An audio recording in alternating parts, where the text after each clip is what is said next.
The Browns, they're putrid. They're the worst team in the NFL. The 2024 season is over. Lamar Jackson can't win the playoffs. He'll win a third MVP, though, so that's great. Drew Sample is the most important piece of the Bengals offense next year. Go Joe Burrow. He deserves to be MVP. I wish he was the Browns quarterback. Kind of mean that. If you're looking for the most reactionary, silly, and unserious show on the internet, then you're home. Live from Hamilton, Ohio, it's Off the Bench by Chatterbox Sports on 1410 ESPN Radio. Everybody, good morning. We are off and rolling here on a Thursday, NFL Draft Thursday, that is, and we have a ton of NFL draft stuff to dive into. We welcome you in Off the Bench, presented by UDF. Justin Kinner, Jacob Tissett in for Casey McAllister, or at least in Casey McAllister's chair, and we got Elliot Rearing back. Elliot, how are we? Good morning. You had to duck out a little early yesterday, but you're back and ready to fight today. Yeah, I am ready to fight today. It's a good day today. Happy to be here. I had to go to the eye doctor. I've been dealing with headaches for quite some time. I get to the eye doctor. I think everything's swell. You ever go to the eye doctor these days? They got that thing. They blow that air at your eye. Very bad at that game. I'm also very bad at the one. I'm bad at the one where you have to you put your eye on the thing and it's green and you have to hold your eye there and then it shines a bright light. Very bad at that one. They say I got too long eyelashes. I gotta trim my eyelashes. Well, anyway, I get through this whole appointment and I'm going through all these tests and questions and the guys at the end yeah, there's there's a 50-50 shot your left eye might have some rare disease in it. And he's like, we'll keep that. That's going to be something to watch over the next 6 months or so. So be careful with that. Otherwise, you're going to have to get some weird specialty hard lenses. And I don't know what we're going to do with that eye, but we'll see. It's just getting rapidly worse. I'm like, all right, yeah, have a happy Wednesday to you too. And then we'll all get out of there. But he explained it a little bit. I don't know. I still don't really fully understand it. But yeah, my left eye, it stinks. I got a bad eye. But the good news is I texted this to my work compatriots here, and they all texted me, you know what, Elliot? If you got to go eye patch, we're all riding eye patch with you. We will. So if I got to go eye patch, this studio is just going to become an eye patch studio. And I will say, with it's not the best news, not what we were hoping for. Rare degenerative disease is never great, but at least you're not a guy that, with open-ended doomsday scenarios, you're not a guy that's going to stress out a lot about this or anything. Yeah, that's the good news. I don't really have any anxiety or worries about anything. No. I won't freak out over it. You won't think about this 24 hours a day, 7 days a week for the next 6 months. No, because the rest of it's filled with my other 1,000 worries and anxieties and fears. So I have a few friends that are like that, and it's we spend all of our time telling them, okay, stop, you're overreacting. Dude, it's fine. But they're always the ones that go to the doctor and get that. Yeah. So it's very hard for Casey and Jacob and I to look at you and be like, all right, Elliot, relax. You're over. I got nothing. I think next time you think that you are dying of something, I'm going to pray with you. I get the benefit of the doubt. I'm going to pray with you. I get the benefit of the doubt. You're like if the boy who cried wolf actually just had his town ravaged by wolves every night. It may have been a coyote. I told everybody. It might just be a coyote, but, it came and it happened. Yeah, that's what it was, but oh well. I see branding opportunities, though. I see marketing opportunities for Chatterbox. I see the Elliot Rearing eye patch with Off the Bench branded on there. I think those items would move. I think we can move those on our team store. If I get an eye patch, there is a 100% chance that there's a sponsor going on the eye patch. We will be selling eye patches. I will be going out and marketing an eye patch for everybody, and I think it'll work. Everyone wearing the crown with the eye patch. That's right. It's called the Elliot. That's yeah. The eye patch becomes the Elliot. I would have to read one line from Pirates of the Caribbean every single day. Copyright. I mean, it was close, so I think we might be okay. It was Timu. You got to be better vocalists than we are to get dinged for that. I'm a great vocalist. I'm a great vocalist. know that. Speak for yourself. Jacob, how are you doing? I'm doing all right. Doing all right. I always like being in this chair. I feel more awake and alert every morning than in those loungers over there, so it's nice to be over here. Draft day, exciting day. Been waiting for this day for 4 months. The only guy that cares about the draft in January and February, so now that we're finally here and everyone else cares, that's cool. I felt as a Browns fan, it was retro Browns fan. I felt like a retro Browns fan where I was worried about the draft in January. The last couple of years, at least been more competitive. I don't really care about the 15th pick or later, but now this is what it is meant to be as a Browns fan. worrying and wondering about who they're going to take with a top 5 pick. And they have the number 2 pick tonight. And the Bengals have the number 17 pick. And the Bengals may be acquiring more picks. The Browns might be acquiring more picks. The Steelers have an interesting pick at number 21 because if Shedeur Sanders drops, he could potentially end up in Pittsburgh. And as much as I'm out on Shedeur Sanders, I don't know why something worries me about Shedeur Sanders going to Pittsburgh, because that would be the most Bengals, Browns, Ravens luck ever. The quarterback that nobody wants all of a sudden goes to Pittsburgh to save the day. It would drive me absolutely up the wall. I don't want Shedeur, but I don't want the Steelers to have him either. It's a very weird thing. Yeah, I think, there's some things about Pittsburgh that make it very unique, and we've said for a long time that they're really a quarterback away getting, any kind of meaningful quarterback. And wherever you do land on Shedeur, this is a guy that was, 3-4 months ago considered a coin flip basically with Cam Ward to go number 1. And then, shortly after that, for the next few months, he was the heavy favorite to go number 2. He's been falling and falling throughout the draft process, kind of as we highlighted yesterday. That pick total number is right at 21.5 now. No coincidence that the Steelers are picking 21, so you're just guessing whether or not they take him there. I don't know. There was a lot of bubblings this morning that the Giants and the Saints are not comfortable with Shedeur Sanders being a lock to the Steelers. They think if both Shedeur and Dart are on the board, that the Steelers could go Dart. So if the Giants and Saints trade back into the first round, they're focused on getting into the top 20 to get ahead of the Steelers. So that floor at 21 for Shedeur might be a little looser than we think. If there's some better players on the board, there's a chance he falls out of the first round. And if you're Cleveland or even New York sitting there at 33 and 34, the first and second overall picks on day 2, how eager are you to trade up? I mean, if these quarterbacks all keep falling and you can get one on day 2 without giving up any draft capital, I think that's something we're going to have to look into or see, play out tonight. There might be, a lot of movement early as different players, fall and move around. But I think these quarterbacks could fall out of the first round. Elly, let me ask you this.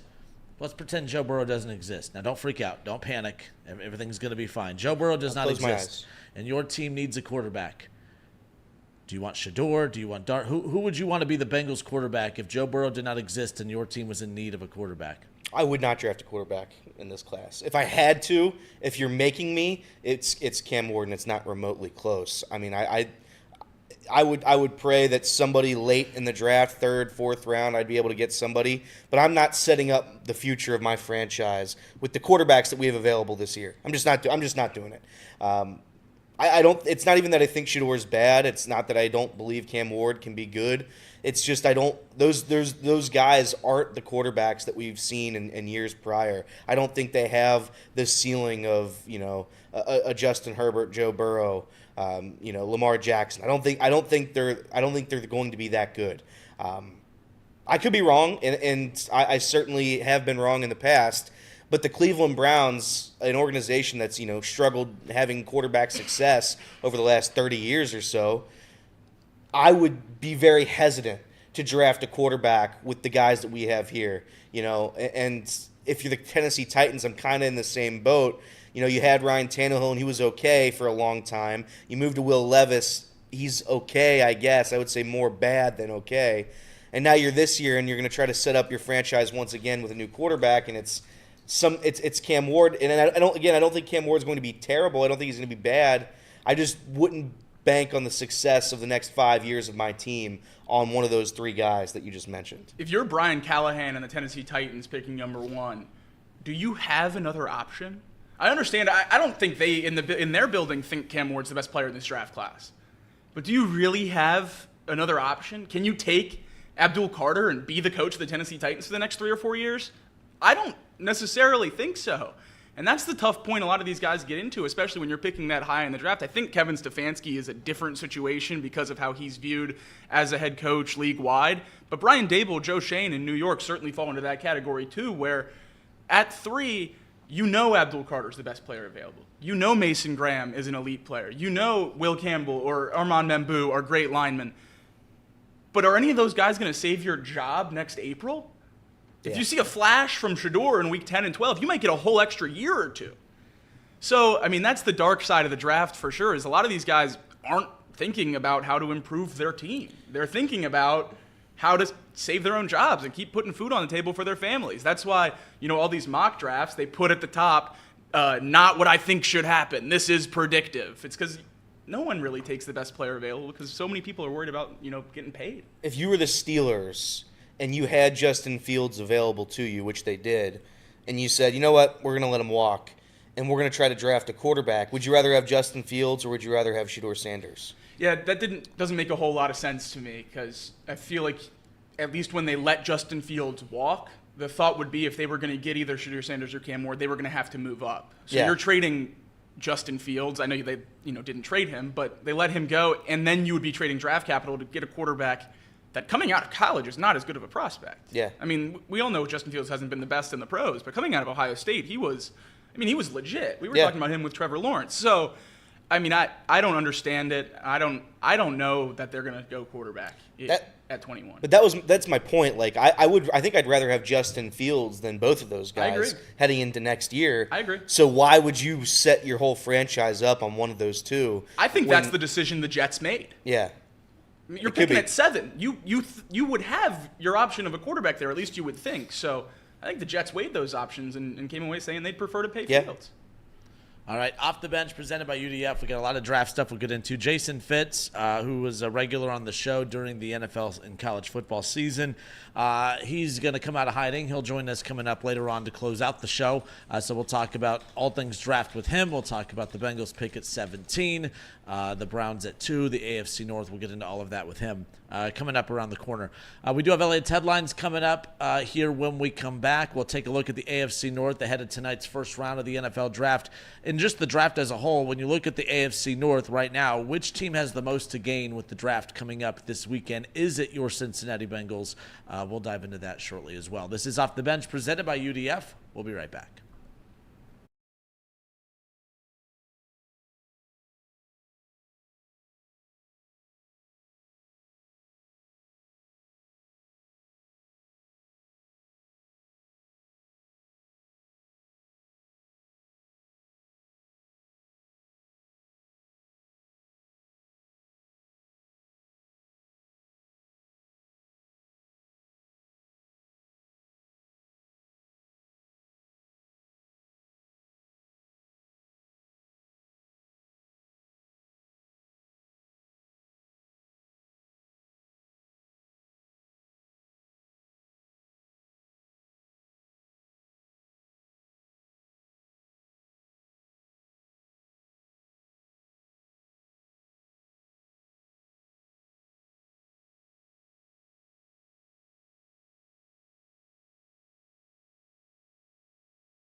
All right, and we are back. This is Off the Bench. We are brought to you by UDF. Justin Kinner. No Casey McAllister today. He's out, or not really off work, but out taking care of other responsibilities. He'll be back. But Jacob in the producer chair, and Elliot is back with us here today as well. We got a lot of NFL draft content to dive into. Jason Fitz with Yahoo Sports. He's going to join us coming up later on in the program as well. We'll take a look at the AFC North. Which team in the AFC North has the most to gain with the draft coming up this weekend? And then, of course, we'll talk about the Reds here shortly as well. They avoided the sweep. They did. You know, they can win the game threes when they avoid the sweep. You know, so they have that going for them. I guess. I when you avoid a sweep to a team that's not very good, that headline is probably the saddest you can ever have. But congratulations, they did it. That was titled as a jab. Yeah, we had to avoid the sweep in Miami, guys. They had a water fountain in center field until like 3 years ago. They don't have fans. They have nothing. They have nothing. Truly one of the worst run organizations in professional sports. But again, the Reds are right there with them. You ever been to loanDepot Park? I have not, but I have a friend. It feels very much like an outlet mall. But in 2025, where there's not a lot of people there. It does feel like a mall because nobody's there. Right, but all the concourses are gray concrete. And all the concession stands are like walk down and into the wall. It's bizarre. It feels very weird. Weird. I had a buddy who went, and I think it was during the last one when they had the club in there. They had a nightclub. Yes, they did. He said, I think the word that he said is it was soulless. Yes. In that ballpark, yes. It was just nothing. And there's no fans, nobody shows up, and nobody cares. Correct. Including the ownership. That's true. And shout out to Derek Jeter. He torched that franchise real good. Sent all their good players to the Yankees. That's right. You wonder where his allegiances were on that one. But we'll do some headlines. Let's do some headlines yesterday. Score updates, breaking news, local and national headlines. Whatever's going on in the world of sports, Elliot has you covered. Off the Bench brings you Elliot's headlines. That's right.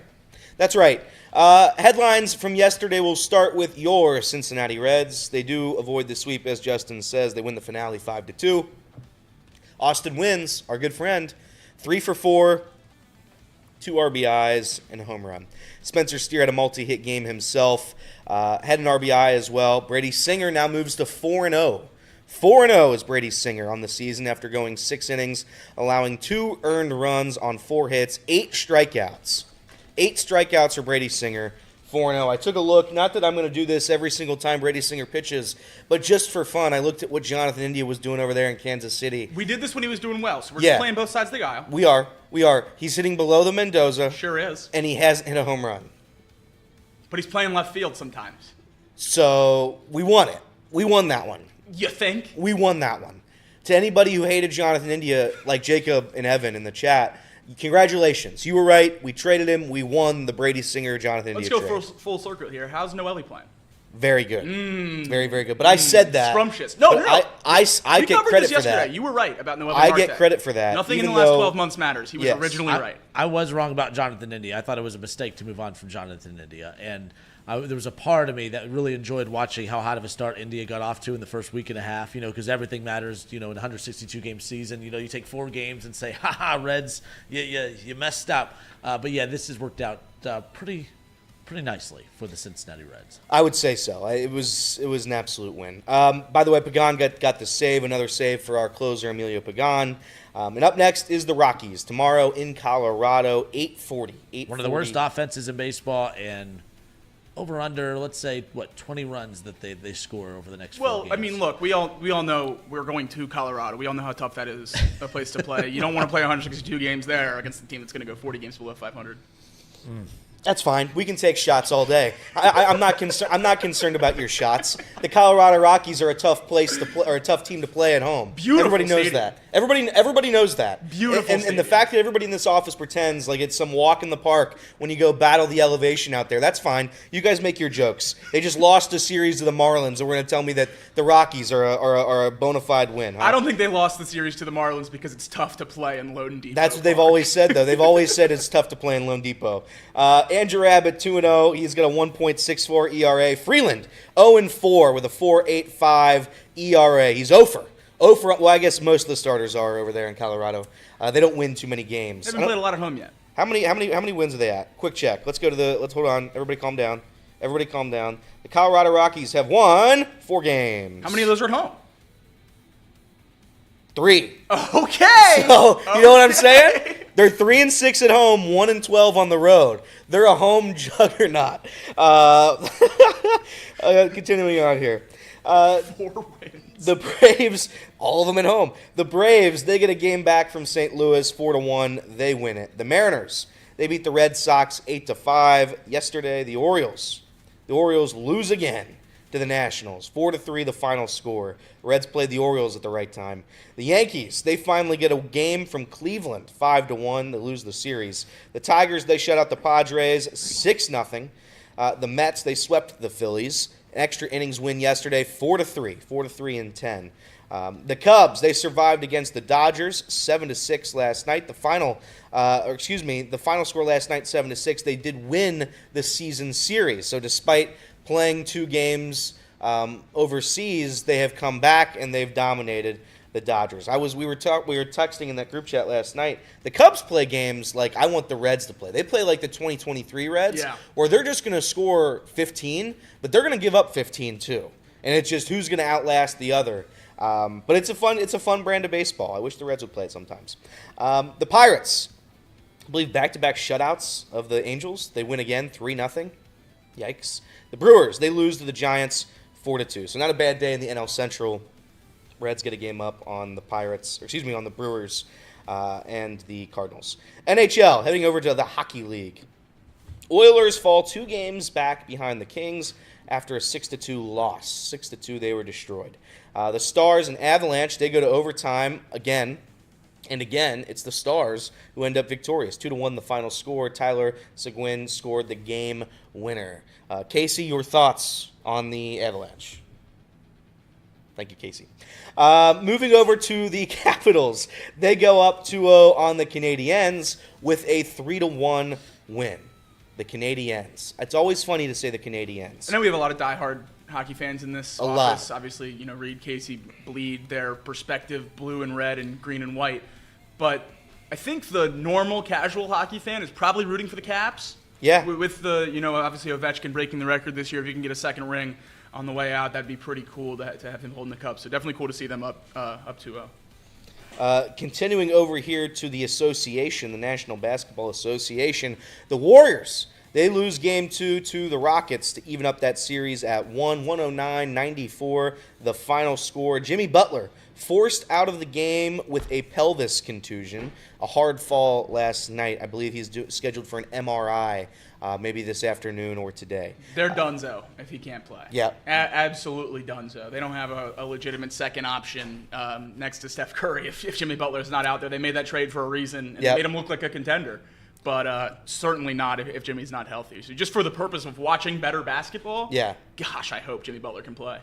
Jalen Green had 38 points in the Rockets' win last night. The Cavaliers, they go up 2-0 on the Heat, 121-112, the final score. Hero scored 33. It wasn't enough, 14-24 shooting. Donovan Mitchell dropped 30, 7 of 10 from beyond the arc. Cavaliers look to coast through the first series of this playoffs. The Celtics, they go up 2-0 over the Magic, 109-100. I was looking at the box score, and I was trying to find my guy Tatum. I couldn't find him anywhere. Jaylen Brown, the leading scorer with 36. Derek White had 17. Porzingis had 20. Jason Tatum didn't want to play. No. He got hurt real bad. He got hurt. You left out the fact that he got hurt real bad when we were talking about the Game 1 box score. Yeah. No, I think I said it. I said he left the game, but that's all right. We're going to – listen, I said that Jason Tatum wasn't built for the moment. And being injured, unfortunately, you're not built for the moment. Look, it's not that Jason Tatum scores 5 points and the Celtics win. Yeah. It's that Jason Tatum always scores 5 points and the Celtics win. That's true. That's fair. Derek White always scores 30 in those games, though, so I don't know what you want me to do with that. But nonetheless, Celtics go up 2-0 over the Magic, 109-100. Heading over to the National Football League, we do have one little nugget here. On draft day, the Titans have added Tyler Lockett on a 1-year deal. That is the best possible thing Cam Ward could hear today. Probably, yeah. I mean, maybe second behind his own name when Roger Goodell says it. I'm sure these guys have been waiting for that for a long time. But who's a more reliable slot receiver in the league right now than Tyler Lockett? I understand it's only a 1-year deal. He's only going to be there for 1 year. I thought he retired when he left Seattle. So I was shocked to see that news yesterday. But, man, what a pickup for Cam Ward. I don't have a lot of faith in Treylon Burks being anything that they thought he was going to be when they drafted him in the first round after that A.J. Brown trade. I do like Calvin Ridley, but adding Tyler Lockett in the slot, I think that's going to be a really, really good thing for Cam Ward, something else that the Titans have been linked to. Their number 1 pick's kind of been taken care of for a couple months now, but they also pick third in the second round, and it seems like Luther Burden is the player that they are attacking there, the wide receiver from Missouri. So could end up getting a pretty decent receiver room here. We've already talked about how deep this running back class is. You have Tony Pollard, you have Tajay Spears. It could be a fun offense for Brian Callahan up here in Cincinnati. We know how good he can be with some weapons calling offensive plays. So I'm buying Cam Ward stock, man. I'm buying Tennessee Titans stock. I think they're going to be a fun team to watch. We did have one other draft nugget late last night that popped up. We complain in Cincinnati about our ownership, our front office, our coaches being so buttoned up and not talking as much and not giving us the info we want to hear. That is 50 times better than the other side of the spectrum. Last night at about midnight, Joe Shane, the Giants GM, his son, posted Jackson Dart's highlight video on his Instagram story. Within 5 minutes, went private on Instagram, deleted the story. Teams are now making calls to the Giants, asking them what they'd be willing to give up to get into the 20s to take Jackson Dart. So Joe Shane's son, the one that told him to draft Jaden Daniels, apparently wants Jackson Dart this time. Maybe he listens this go around, but probably would have been better off if they didn't tip their hand for a mid-round trade-up. I respect the hell out of your son continuing to like tell you how to run your franchise. Because honestly, you have to listen to him now. Obviously, everybody knows you're going to do it because why would he do that if they weren't going to take him? But man, I would start listening to him as soon as possible. I'm all in. I'm all in on that kid running that franchise. Fine by me. The draft, I am a little bit bummed. The draft, I feel like amongst a couple other things in sports, have been ruined by like everybody spoils it. Like we're going to watch the draft tonight. And the next, like, 3 picks after the pick that's on TV, Twitter. Schefter's already got it. Like, Now, whoever else has already tweeted it out. It's like, I want annoying. the spoilers to stop. I would say about either last year for sure. I want to say the last 2 years, but I could be wrong. Last year for sure, they started spoiling the picks on the live broadcast. Really? Twitter's one thing. Because Yeah. you can make the argument, even though it's a bad argument, you can make the argument that people should just stay off their phones if they want it live. Yeah. That's fine. The fact that they're cutting to Schefter before picks are made, saying, well, I think they're going to go here, and they obviously know what the answer is, the draft is very barely watchable anyway. I think the draw is the limited surprise factor. Correct. The 0.2 seconds when Goodell says the pick is in and the name is read. So taking that away really does hurt the watchability of the draft. So if you don't want to watch that nonsense on ESPN, Chatterbox Sports tonight. Live. Chatterbox Bengals, Thursday night, first round, live stream. Craig and I will be there. We have some people that will be joining us throughout the show, talk about the Bengals picks, talk about how the board shapes up before the Bengals get on the clock. It'll be a lot of fun. So hopefully you guys join us for that. And Andrew Dunn asked, will I be spoiling picks? I haven't made up my mind yet. I think it's going to be how upset I get. I mean, there'll be a delay about for them you. being spoiled for me. Certainly. Yeah, it'll be a slight delay. It'll be a so delay, even if so- I do spoil it, it'll be closer for you Yeah. guys. I will definitely spoil the Bengals pick. The minute I know who the Bengals pick, I'm going to either freak out or be happy. So I want, and I know I should be cheering for the Bengals, but in a way, I think it would be better for all of us if they have an absolutely terrible pick, and I get to see your reactions to it. I think that would be great. I think that's what. You know what? I think that's what I'm cheering for. The best case scenario. I want a punter with the 17th overall. I pick. understand that point, and I think a lot of people, should definitely be in that camp. Pain is definitely more fun to watch. I mean, we had a lot of heartbreaking losses this year, and those clips got a lot better views than the wins. Yeah. But I think the dream for Bengals fans here would be my nightmare picks to the division. Okay. Because I'll be very upset about those. Yeah. And then the Bengals be all right. That's what we need. Andrew asked you in the chat, who draws the absolute worst and most hilarious reaction? If the Browns take Abdul at 2, I'll be pretty upset. Okay. If Jalen Milroe goes in the first round, that'll probably be my peak excitement. Okay. All right. ESPN 1410, Wing AM. When we come back, we're going to talk about your Cincinnati Redlegs winning the series finale, if that mattered. But they win the series finale over the Marlins to keep their season at least a little bit afloat. Can't get swept in Miami. They didn't. They avoid the sweep. Brady Singer looked good, and we're going to talk about it next. ESPN 1410, Wing AM, Chatterbox Sports, Off the Bench, presented by United Dairy Farmers, Kinner, Elliott, Jacob.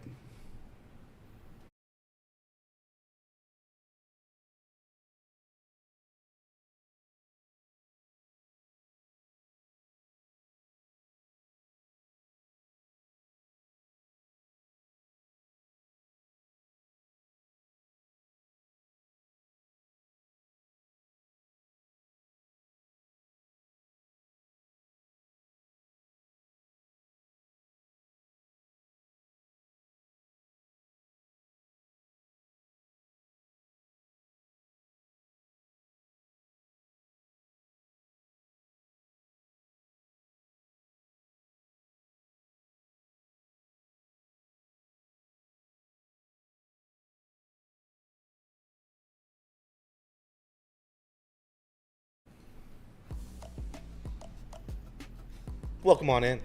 It's time to talk about the Reds. It's time for the Daily Reds Rant. The Daily Reds Rant. And here's the thing. I'm not going to get angry today. They won the game. This is a happy day. Happy day. The sun is shining. We're all sitting here good and happy.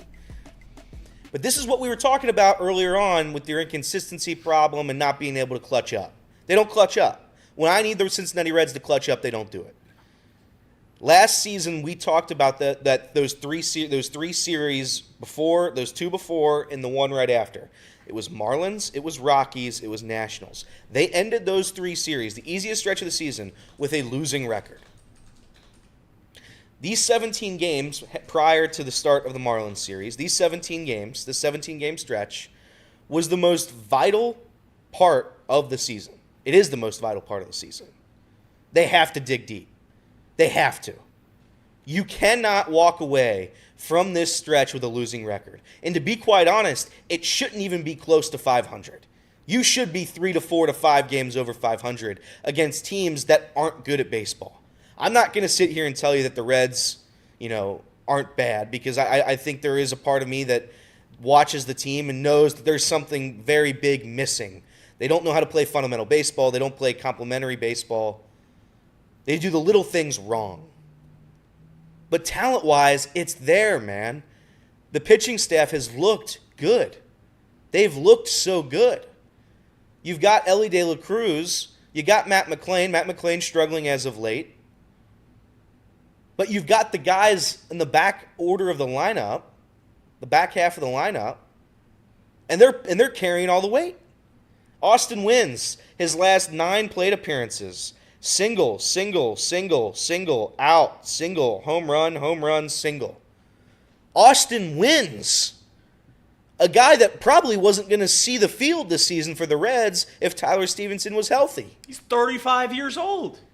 Austin Wynns, carrying the lineup. Jose Trevino, carrying the lineup right now.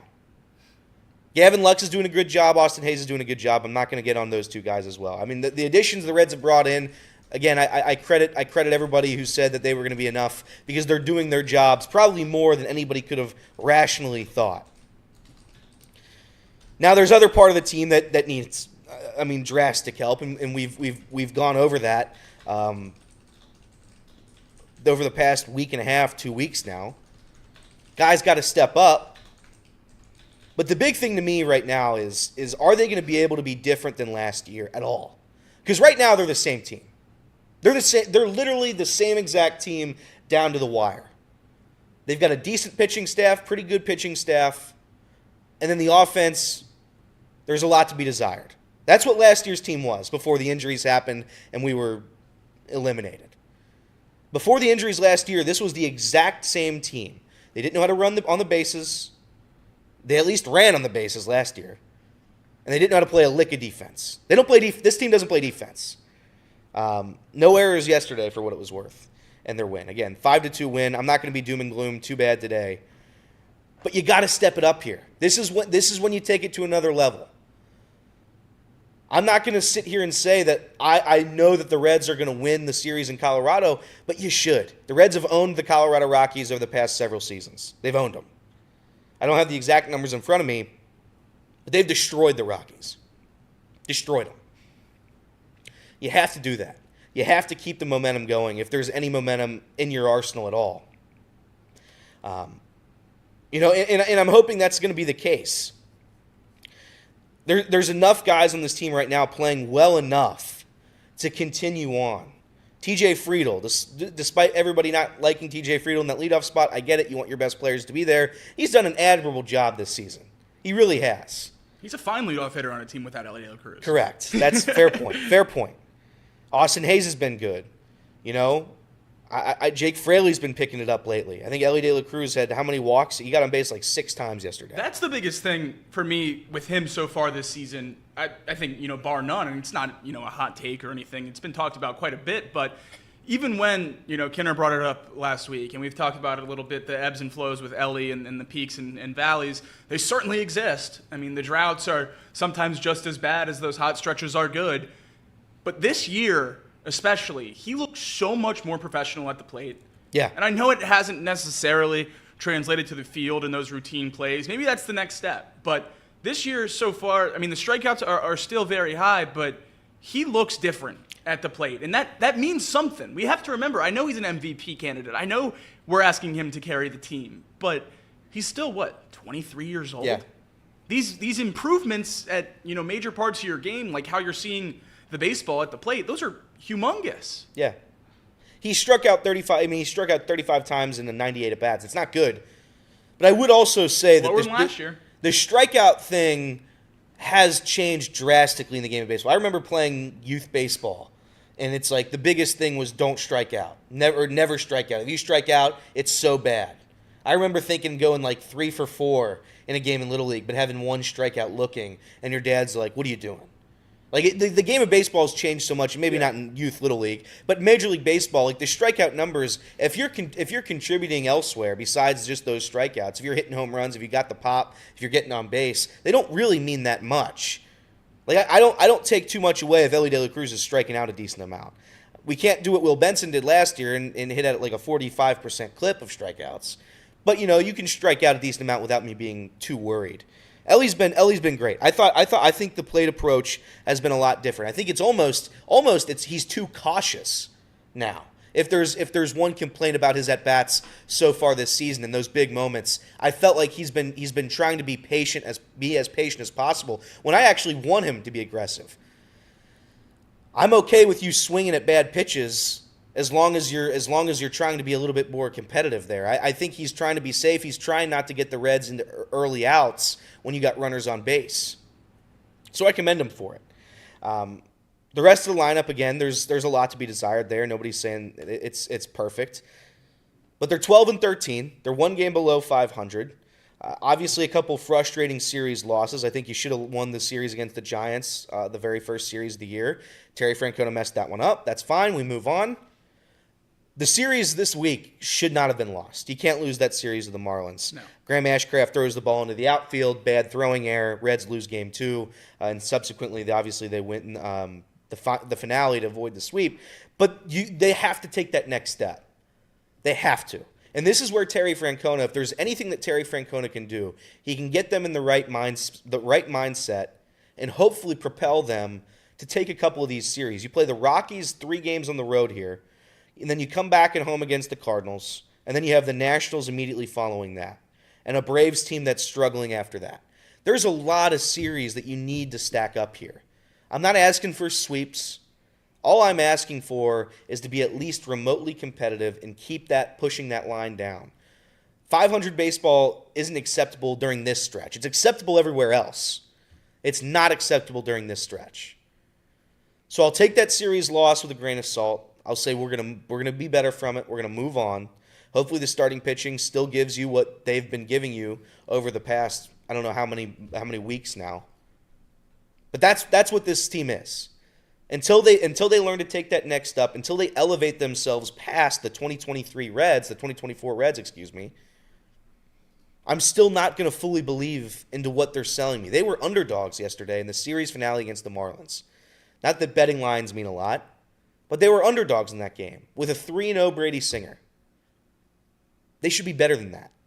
The Reds should have higher expectations than that. And that goes into what the beginning of the season was. What did you think? I think Jacob and I were both on the same side as to how much better this team is than last year's team. The answer I think we both found was it's not a ton better. I would say it got a decent amount better with if Austin Hayes was healthy to start the year, if Gavin Lux is playing up to his potential, which he is right now. How different do you think this record is with a full lineup to start the year? And I mean the lineup we have right now, not even Tyler Stephenson. I would say it's drastically different. I mean, I think there's 3-4 wins in there easy. Spencer Steer not being healthy, I might overweigh what he means to this team, but him not being healthy this season has been a killer. It's been a killer. Jeimer Candelario is bad, so we'll rule him out. But if you had some of the other guys that we've had here play up to their potential and be healthy, and that includes Tyler Stephenson. I'll include Tyler Stephenson because Tyler Stephenson's a bat. We've got 3 catchers now, and we'll probably talk about it next segment. But we've got 3 catchers now who are probably better than everybody else in the lineup at this very second. So it's one of those things where you're trying to temper your expectations, but you're also trying to be excited because this team has talent. Not a lot of teams out there have the pitching depth that we have. Not a lot of teams out there have the star power that we have in Matt McClain and Elly De La Cruz. Not a lot of teams have the catching that we're having right now, the offensive display from our catchers and our backup players. There's just got to be a way to piece it together. Because if you're not going to take that step this year, I'm going to have concerns about taking that step going forward. Again, they won yesterday, they win the series finale, they avoid the sweep. All of that's great, but can they elevate? Can they take that next step? That's what I'm hoping to see in Colorado. The Colorado Rockies, respectfully, are the worst organization maybe of all time. They don't win games. Have they been to a World Series before the Reds in the last 30 years? Yep, they have. But they are truly atrocious. Atrocious. They have 4 wins on the season. Do not let them get to 6. And this is why you said 500 baseball right now is unacceptable, because we talk about what we want the Reds to do through these early months of the season, right? And that's the bar we kind of put on them. Hover around 500, 3-4 games either direction. Stay within, striking distance of the playoffs. And that, you might look at this stretch and say, well, if they go 500 through there, they're doing what you ask. Yeah. Well, they're not. Because if you look at this stretch here, you have to go over 500 against the Marlins and the Rockies, because what's the stretch you have at the end of May? You go Chicago, Royals, Chicago, Milwaukee, Arizona, Cleveland. Yeah. You're not going to go 500 in that stretch, and none of us think you are. So to play 500 baseball, big picture, you have to be able to beat up on these bad teams. What were we talking about last year when we got to the wild card in both divisions? Yeah. Which teams got there? The teams in the White Sox division, the teams in the Marlins division, the teams in the Rockies division. Why is that? Because when they play them, they beat up on these bad teams. Yep. And I know we don't necessarily have one of those teams to pick on in our division. Heck, maybe it's us. But when we have the opportunity to play these bad teams, we have to prove that we're not on their level. And that's what we talked about through the beginning stretch of this season as well. And I thought it was starting to change against Baltimore, certainly that last game. But man, you just can't feel good about losing a series in Miami. And I don't care if there's, 90% of the season left, or, how many games are left. If you lose a series to the Miami Marlins in April or September, I'm going to be just as upset, because the Cincinnati Reds are not supposed to be on the Marlins level. And by the way, they're not. Correct. They're not on Correct. the mark. And you look at the stats, and I know they are skewed, for the record. I know they are skewed because they put up 30 in a game against Baltimore, and they put up 15 against the Rangers and 12 against the... I understand that they've got 3 games that vastly outweigh those stats. Those Cincinnati Reds are top 15 in every single metric in baseball right now.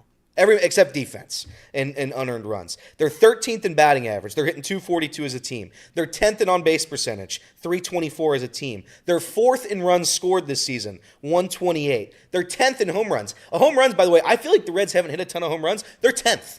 They're a top 10 team in home runs right now with 28. They're 15th in slugging. They're 5th in ERA, team ERA pitching-wise. They're 4th in batting average against. They're 2nd in whip with a 1.09. They are good at everything.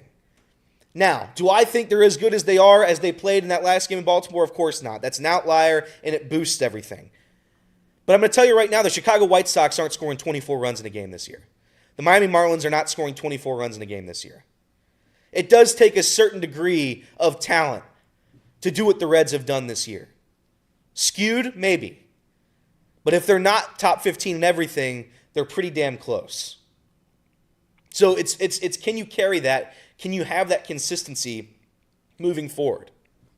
I don't want to see the Reds' offensive numbers drop from 13th, 15th, 12th to 19th, 20th, and 23 over the next 3 weeks. It can't happen. Guys have to step up. Matt McClain, struggling as of late. He has to play. We know this. The strikeouts for Matt have not been great. He hasn't been good the past, since he's come back from injury. But you're going to be able to get through it because you have the guys behind him picking him up. Hopefully there's enough of those guys moving forward. We're going to take a short break. ESPN 1410, Wing AM, the catcher position for the Cincinnati Reds has been by far the biggest surprise. Is that going to continue? Chatterbox Sports off the bench. Kinner, Jacob, and Elliot.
Welcome back in. ESPN 1410.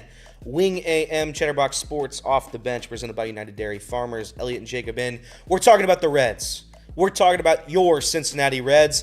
They win the last game of the series. They get a little bit of momentum back. Missed opportunity? Yes. But you avoided a disaster. And that's the takeaway from me as of right now. You're going to start hearing my narrative change if you drop the first to the Colorado Rockies tomorrow against a guy who's 0-4 on the year. But as of right now, you have some momentum, mild momentum, but you have it heading into a series that's a must-win. You cannot lose to a team with 4 wins. They are 4-18. It cannot happen. It can't. It just can't. Looking at the lineup right now, guys who you're most concerned with, and I guess we can take a look at the bullpen a little bit too if you wanted to. But right now, Matt McClain, and I mentioned it before, his last 7 games, he has 4 hits and 28 at-bats. Yeah. He's hitting a $148 with a 280 OBP. He struck out, I'm not going to say almost half the time, but almost. He struck out 11 times and 27 at-bats. Not great. His last 15 games, he has 9 hits and 52 at-bats. That's good for 173, 317 OBP during that stretch. He hasn't been good.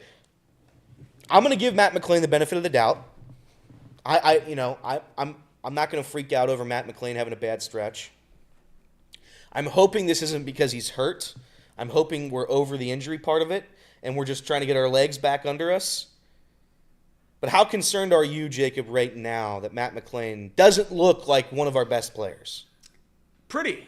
Yeah. Because it's the same conversation we had a week ago about Elly in a slump. And I think that's the part of this that makes me relax a little bit, is we're not having that conversation right now about Elly De La Cruz. Yeah. So that's kind of how baseball works. These things happen and guys struggle.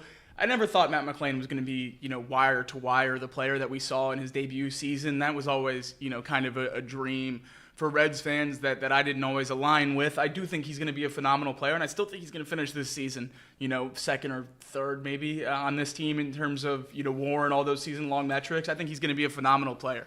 Right now, I don't know that he should be playing second base every day. Santiago Espinal is as good defensively in the field, and he's hitting better than Matt McClain is right now on every metric. Yeah. At some point, I'm not saying to bench Matt McClain. I'm not saying to even take him out of the everyday role. Maybe give him, game 1 in Colorado off after an off day. Stack him a little bit, give him a breather. Yeah. I don't know. I'm not the Hall of Fame manager. Terry Francona is. But what I do know is running Matt McClain out there at second base every day hasn't worked for about a month now. So something has to change because Matt McClain hitting 180 is a nightmare for this Reds team. I don't know how to navigate these things. And I know guys have their opinions on, like Noel V. Marte, when he was up, he should play always. And they say that given the struggles and when he's playing good. Right. Both times you want to see them get as many at-bats as possible. I think it's probably the same with Matt McClain as of right now. Even despite his struggles, I still think that upside he gives me with his pop, with his power, is enough hitting 180 than maybe what Santiago Espinal brings. But to your point, Santiago Espinal over his last 7 games, he's hitting 300. 417 OBP. His last 15 games, Santiago Espinal's hitting 260 with a 335 OBP. Not a ton of extra base hits, but he's getting on base. Matt McClain right now is not getting on base. So I don't know what the freak out worry meter is yet. I'm you know me, I tend to freak out more than I probably should. But I'm looking at this team right now, and I'm looking around and I'm trying to find where we can improve and where we can lose something if one of our guys isn't playing well. And I'm looking at second base, and I'm looking at Matt McClain. And if we take him away right now, and I don't know if he's hurt. I don't know what the deal is. Maybe he's just struggling right now. It's a slump. It's a long season. It's slump baseball. Lines up pretty good with coming back from the IL. It does, and that's my concern right now. If you're concerned at all with injury, I mean, you have to shut it down. You have to shut it down. There's no reason to risk later on this season for this stretch. You've got enough offensive guys right now where they're playing well enough. I'm sure Matt McClain's not going to take himself out of this lineup. No. Same way Spencer Steer certainly hasn't, despite his struggles this season. But I don't know if you're going to get enough from Santiago Espinal at second base for me to sit here and say, yeah, let's pull Matt for a game or two and let's see what's going on. Let's try to work on it and fix it. I'll power through the struggles right now and see what the Reds can do from it. See how Matt responds to that. But it is a concern. It's starting to concern me a little bit. It's starting to feel like that Nick Lodolo blister from last year. You got a blister, and it's like, oh, he's not pitching well. Goes to the IL, comes back, and then he can't throw anymore. Kind of feels like that, without fully understanding what's going on with him. But the Reds aren't like every other team. We are very, very reliant on the players that we expect to be good. Yeah. Be good. I mean, we need the pitchers that are, ace and Cy Young caliber pitchers to pitch like that. We saw what happened when Hunter Green didn't have that for one outing. Yeah. It had a ripple effect for 3 days of how it affected, this team in the bullpen and everything along those lines. So, yeah, if Matt McClain playing poorly, do other teams have the luxury of, well, it's not a big deal. We'll just let him figure it out. The other 8 guys in the lineup are hitting well. Yeah, they do.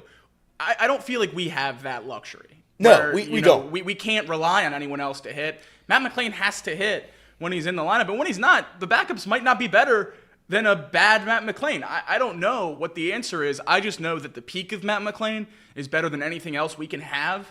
And if one off day can get him back to that level, then that's certainly something I would do. And I actually think Carlton, our guy Carlton, in the chat makes a fair point. How much in the Reds fan base are these injuries looming on us? Because it takes over our minds. I mean, there's no doubt about it. When you lose key contributors to your pitching staff and your lineup for seemingly 5 straight years now, and by the way, we lost. I think we lost Winker, Suarez, and Castellanos during that 2021 season, all in the last month and a half, 2 months. And it's continued from that moment all the way up until now. You lose Matt McClain. You lose Spencer Steer this season. Every single injury that's happened, Nick Lodolo hasn't been fully healthy. We've lost Hunter Green at times. Those injuries do matter because Jacob's right. We don't have the luxury of having the backups take the load. Now, transitioning to the backups because ironically enough, they have taken the load. Austin Wynns is incredible. I don't know what's going on with Austin Wynns. I don't understand Austin Wynns. Who knows? He's 13 for 26. Oh, yeah. He's 13 for 26 with 11 RBIs. For reference, 11 RBIs, I believe, ranks 3rd on the team. He's behind Gavin Lux, Elly, and that's it. Gavin Lux and Elly in RBIs. He's been unbelievable. I don't know what the situation is going to be when Tyler Stephenson comes back. You cannot move on from Austin Wynns. And again, Tyler Stephenson doesn't appear to be all that close, so it could still be a few weeks now. Maybe he'll come back to earth. But we keep saying Austin Wynns is coming back to earth, and that rocket ship is still up in outer space. Austin Wynns for Luis Robert? Who says no? Who says no? Who says no? And honestly, I think we do because Right? Austin Wynns is playing better. But I don't know what that situation is going to be. And credit to Trevino and Austin Wynns for balling out because I did not think that was possible. I thought we were going to take a big fat loss on this season in the catcher department. I was proven dead wrong, as I mostly am always. I'm usually wrong about most of my takes. I am wrong again because, boy, have they been impressive. And you got to ride the hot hand. They have to play baseball.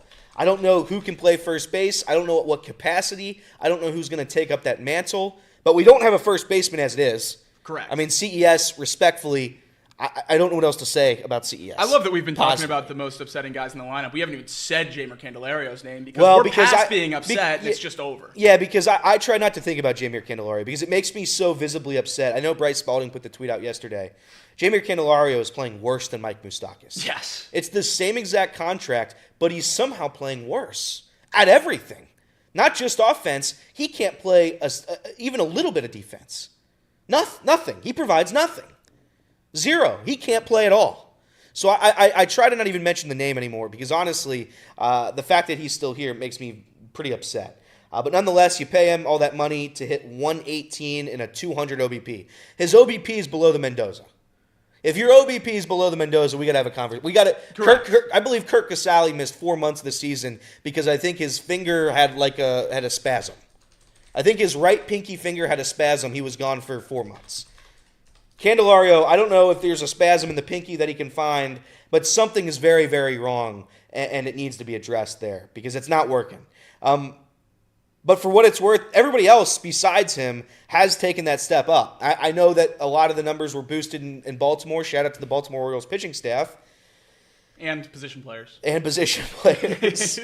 But we've had guys. Noelvi Marte is certainly not a name I expected to contribute this season. Guess what? He's up here and he's playing better baseball than pretty much everybody else as well.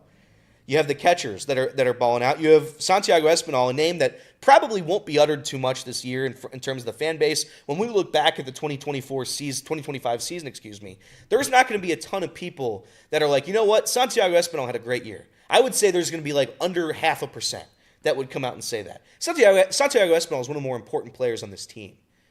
I think, you know, I might have laughed about it at the time when we re-signed him. But he showed last year how valuable he is, especially with a team that battles injuries as much as they have, especially right now with an infield we're losing our first baseman. Right now we don't have a second baseman that's playing good ball. Guess what? Now we got another infielder that can come up and play a position. And by the way, if you need him in left, he can go play left field as well. Good defender. So Santiago Espinal, I commend him for what he's done for the Reds because there's not a ton of other guys that are able to do what he does. Gavin Lux, we have two of these guys, those super utility players that matter so much to a team like this. I don't know if those are the players that you expect to, you know, get you to the playoffs, but certainly they're enough to keep your head above water. And that's what they're doing right now. And every backup player is pretty much doing that. Blake Dunn probably isn't playing good ball right now, I would say, but he has a 400 OBP. So what do I care about your 170 average if you're getting on base 40% of the time, and playing decent defense as well.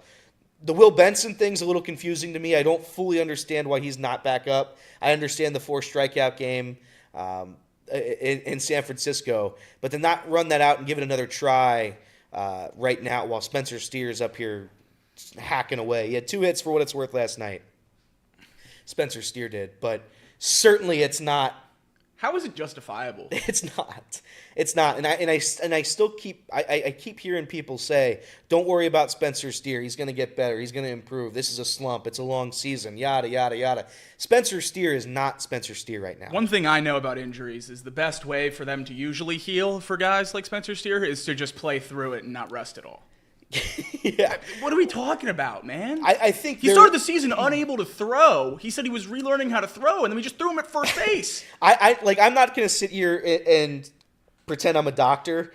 And maybe the rationale was, all right, well, he was hurt at the end of last year, and he was hurt during the winter, and he was hurt during the spring, and all that was he was resting. He didn't play during spring training. He was resting. And maybe their thought was, all right, the rest isn't doing anything, so let's try to do something else and have him just play baseball. Well, the issue with that is that he's not physically able to do so. Correct. So you're going to lose a role there that otherwise you would have had in Will Benson. Despite whatever you think of Will Benson, his too many strikeouts, not a great defender, Will Benson is 1 billion% times better than Spencer Steer is right now. 1 billion. Will Benson needs to be up here ASAP. It needs to happen right now. I made the clip, 2 weeks ago, that I'll drive Will Benson up to wherever we're playing.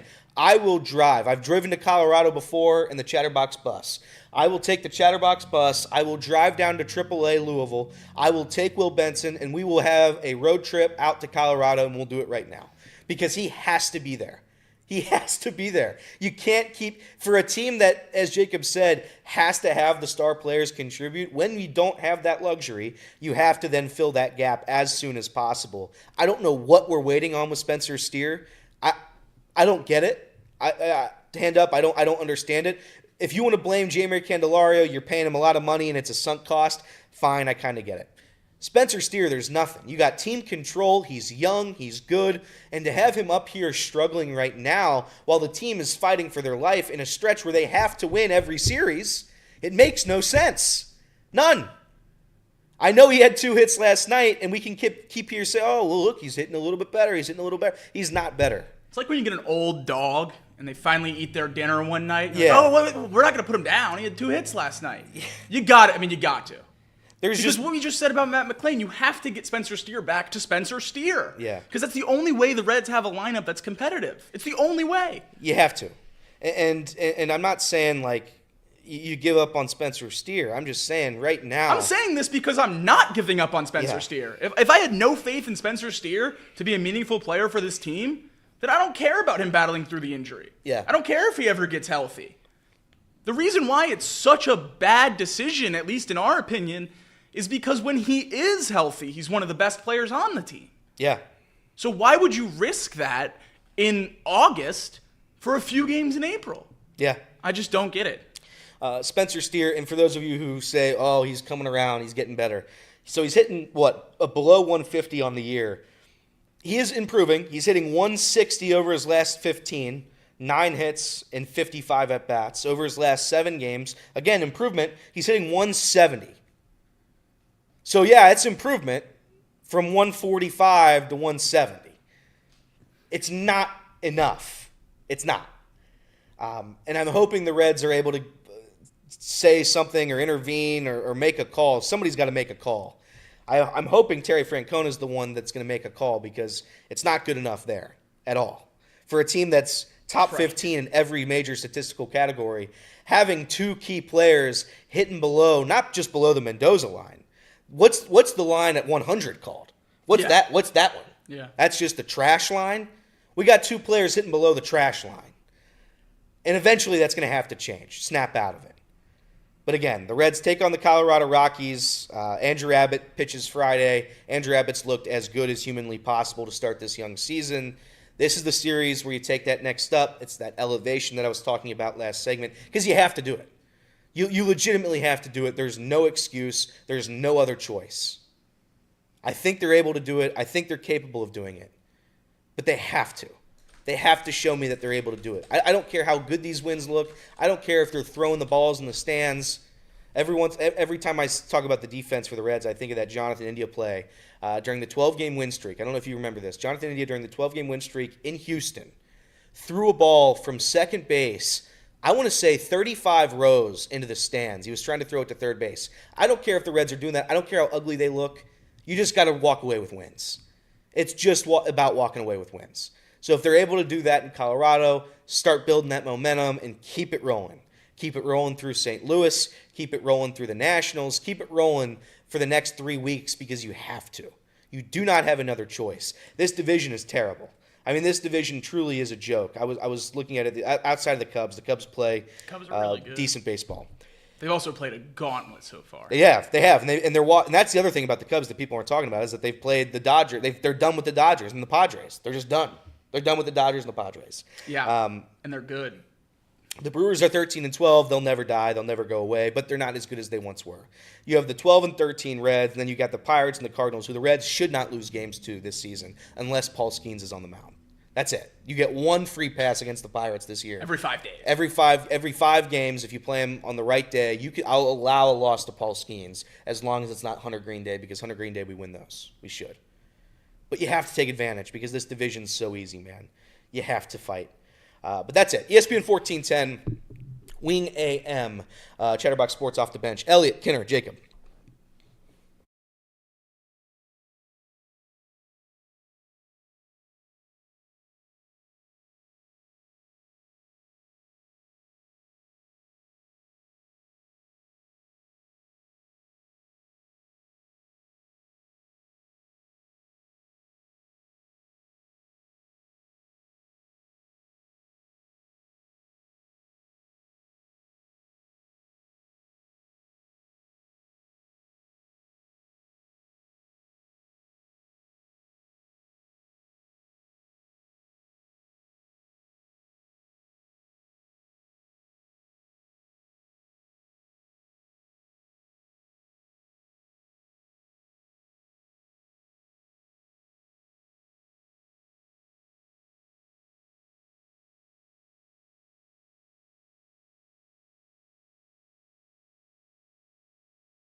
All right, and we are back off the bench, presented by United Dairy Farmers.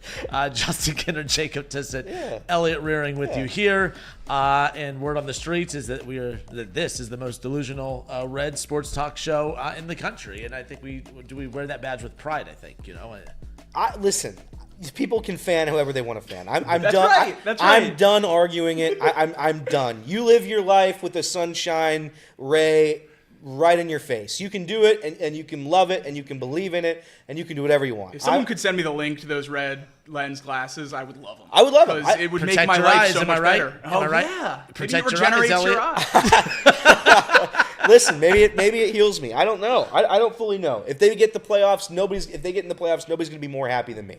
I'm gonna tell you that right now. Oh yeah, I mean, it is what it is. It's a long season. It's an up and down season, and it's going to take a lot more than avoiding a sweep against the Marlins to get people to say we're back, baby. But nonetheless, Reds are off today. Back at it tomorrow against the Rockies. We turn our attention towards the draft, round 1 tonight. And then obviously a big weekend for a lot of teams. Look, I think we've exhausted the talking point of, hey, the Bengals, like obviously we know how important their first round pick is, but I think for the Bengals to get to where they need to go, they have to hit on not just the first round, but you have a limited amount of picks, with 6 picks, and didn't do a ton in free agency. So it's like there is a lot of weight on this draft. It seems like that the Bengals front office is really counting on hitting on quite a few of these to be able to kind of close the gap from last year's deficiencies and this upcoming season to get them where they want to go. But the Bengals aren't the only one that have a very important weekend when it comes to this draft. You could argue every team in the draft is important, and for obvious reasons. But you look at the AFC North as a whole, you look at the Browns, you look at the Bengals, you look at the Ravens, you look at the Steelers. Which of these teams in the AFC North has the most to gain this coming up weekend? Obviously, let's just, every team hits with the majority of their picks is coming up weekend. Who did the most for their organization this weekend then? Which team desperately needs this weekend to propel them moving forward? I don't know if right now for me, I would say that the Cleveland Browns, no disrespect to you, Kenner, it's been such a train wreck for so long. I think you have to look at them with a bigger microscope than everybody else. I think you have to. I don't know where they're going to go with all of their picks. I certainly would advise against drafting a quarterback. But if you're going to go that route, you're going to try to set your franchise up, because I think you've had minor success with Baker Mayfield, and you started to bring the Browns right back, and then you lose Baker Mayfield, and it's like, all right, we're going to go pay this guy. It's been an utter disaster, one of the worst organizational moves maybe ever, outside of the Luka Doncic trade, but one of the worst. And you're trying to build on from that. You're playing in a tough division in the AFC North. They have to nail this draft. The Cleveland Browns have to nail it. The Cincinnati Bengals, this is a massive draft for the Bengals as well, given the fact that you've missed the postseason, you've underperformed the past 2 straight years. But if you're a Cleveland Browns fan, like the Steelers, is it an important draft? Sure, but the Steelers we know are going to be good as long as Mike Tomlin's there. Good being they're going to be fighting for the playoffs. Same thing with the Baltimore Ravens. Baltimore Ravens are going to be good. We know this. The Bengals and the Browns right now, and I hate to put the Bengals with the Browns. No disrespect again, Kenner. But both of them. New rule. No more disclaimers. New rule. Both of them have to nail this draft. They have to. The Bengals, we knew they weren't going to go out and get a ton of free agents as soon as we knew that we had to go out and pay Jamar and T and possibly Trey. We knew that. So how do you replenish a horrible defense? You're going to have to draft. You're going to have to draft well. That's what you're looking at if you're the Cincinnati Bengals. If you're the Cleveland Browns, you're trying to find some semblance of bringing that organization back to life. So, in my opinion, who's in the AFC North? Who's gonna have more pressure on them? It's gonna be those two specifically. And I'd venture to say more Browns than the Bengals, just because the Bengals have the number one thing a team needs, and that's a quarterback. The other thing the Browns have going for them, or possibly working against them in terms of what you're saying with the microscope, they have the first pick in this draft. No one thinks Cam Ward's the best player in this draft, and everyone knows he's going 1 to Tennessee. Cleveland has a choice between Abdul Carter and Travis Hunter for who to take at number 2. Both determined, right up there for the best player in the class. They're picking first in this draft, and they can't mess it up. You need an impact player at this slot. We've seen them hit on impact players high in the draft before. We've seen them whiff on impact players high in the draft before. I do think something that's important to note, I know it's a different regime in Cleveland, but when they were picking number 1 and took Baker Mayfield, he was plus 2,000 on the sports books to go number 1 overall in that draft. Travis Hunter, a massive favorite to go 2, but we've seen the Browns get off this beaten path before. If they go any direction other than Hunter or Carter, it is one of the biggest mistakes any organization's ever made. I cannot rationalize why you would do that at 2, and I think that applies very similarly for whichever one's available at 3 for the Giants. But I will go a different direction here, and it's part of what you said when you counted out the Steelers, which is why I have the Steelers as my number 1. You said we know every year, no matter who they draft, they're going to be fighting for the playoffs. But what else, right? What else do you have faith in the Steelers to do if they don't get this pick right? Because I think it's 9-8 wild card or 10-7 wild card exit. That's not enough. Last time they were picking in this 20s range, they took Kenny Pickett, and that was a huge miss. If they take Shedeur Sanders at 21, like a lot of people expect, it might be Mike Tomlin's last chance at a franchise quarterback. Maybe you can do the 1-year Rodgers, the 1-year Russ, the Justin Fields experiment. Sure, you can go back to that. I think at 21, if the Steelers swing on whether it's Sanders or Dart, I think that's Mike Tomlin's last chance at a franchise quarterback. And for a coach that is viewed as, a Hall of Famer, one of the best in that Belichick tier for this era, that's really big for what he's going to be able to do in his career. We've talked about it a lot last season. They haven't really won a whole lot in the recent history. It's all back with Roethlisberger in the prime, honestly, with Cowher's teams for a big part of it. So if Tomlin misses on a second franchise quarterback in the first round, I think he's viewed very differently as a head coach. So when I look at, and the Ravens are just one of those where they're a Super Bowl contender no matter what happens this weekend. They could take my most hated prospect in the draft, and I would immediately say, yeah, I'm sure he'll be a Pro Bowler. Just because they figure it works. out. Yeah. They just figure it out. So I'm going to discount as far as which AFC North team has the most to gain, I would take the Ravens out. I don't think that, I look at it as who has the most to gain. Which team can make these selections this weekend and elevate where they could finish this upcoming season as well as better themselves for the future. So the Steelers, I don't think there's a draft pick this year that is going to lead them to a Super Bowl. But I do think there's a draft pick that can change the trajectory of their franchise right now, and I think that's a quarterback. I don't think there's any picks they could do this weekend that make them a favorite to win a Super Bowl, so I'm going to move them out. Cleveland, to me, they can get Travis Scott at 2, and then, did I say, so my bad. WWE on the brain. Travis Scott. But Travis Hunter at 2 and get Shedeur in the first round, which are rumors of them trading back in. And that's a hell of a draft for them right there, whatever they do in the back. But I still don't think it moves them into a category to win a Super Bowl. The Bengals, to me, I think have the most to gain this weekend because I think that right now they are definitely a playoff contender. I would say fringe Super Bowl contender because you have Joe Burrow, Jamar Chase, T. Higgins. You can't look at those guys and say that there's no way in hell they could win a Super Bowl. Question marks on the offensive line. Still a lot of question marks when it comes to the defense. That's why I think that this draft, I think that they're facing the most pressure. I hate those little topics. Who's facing the most pressure?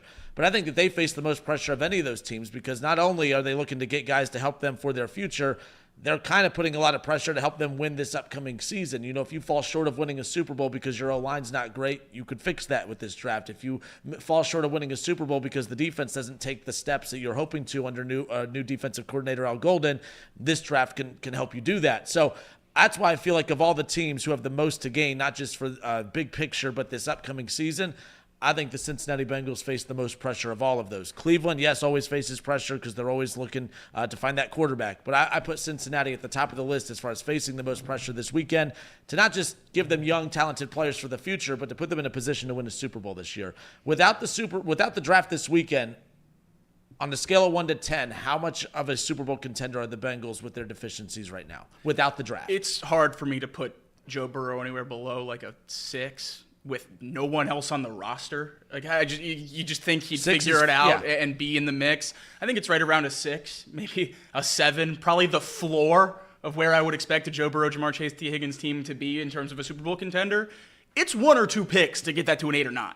Like it's very, very little here to get the Bengals back up there. You get an impact pass rusher and a great interior lineman, bang, you're right back up there in that mix. And I expect the odds in terms of Super Bowl winning after this draft to reflect that. If they hit, on picks, I think they can move pretty drastically. The other thing that, exemplifies this for the Bengals is we all know, and everyone else outside of Cincinnati knows, that if they miss on some of these impact players, they're not going to go trade for them from teams that have expendable guys post-draft. They're not going to go sign guys for value deals in free agency post-draft. They're more than likely done, and these 6 picks are their last additions to the team. So that's why there's even more of a pressure on the Bengals, because they have to get it right, because they don't afford themselves that wiggle room that a lot of the other teams give themselves by going into the draft, being able to take best player available, not having those, very pronounced needs that let you telegraph your picks. The Bengals and every other 31 team in the NFL know who they're taking and who they're targeting in these rounds. They're targeting an edge rusher, an elite tackle, convert to guard in the first round, and same in the second and same in the third. And teams are going to be able to pick those guys off before the Bengals because those needs are so pronounced, which is going to make it all that much harder for them to have success. Who are the teams in the AFC right now that are better than the Bengals? And obviously, you look at last year's postseason standings, and you probably see, there's probably like 7 teams. Wrong. There are I would say 3 teams. If you want to give me the Bills, if you want to give me the Chiefs, and if you want to give me the Ravens, I will agree that those 3 teams are better than the Cincinnati Bengals. The Bengals should have the 4th highest odds expectations from the AFC to get to a Super Bowl. Only 2 NFC teams I put above them. So, that's what we're talking about. In 6, I would say it's more of an 8. I think it's more of an 8 because you have the world's best offense. We are the greatest show on turf. That is our expectation heading into this season. Defense, if we can improve marginally, if we can improve little, just a smidge, just a little bit, if the Bengals can improve on defense, they are going to be fighting for a Super Bowl. They're going to be fighting for an AFC championship game, and more importantly, they're going to be locked in step with the Ravens for the fight of the division. So it's a massive draft. It's important. It's incredibly for the future of the Bengals. It's incredibly important.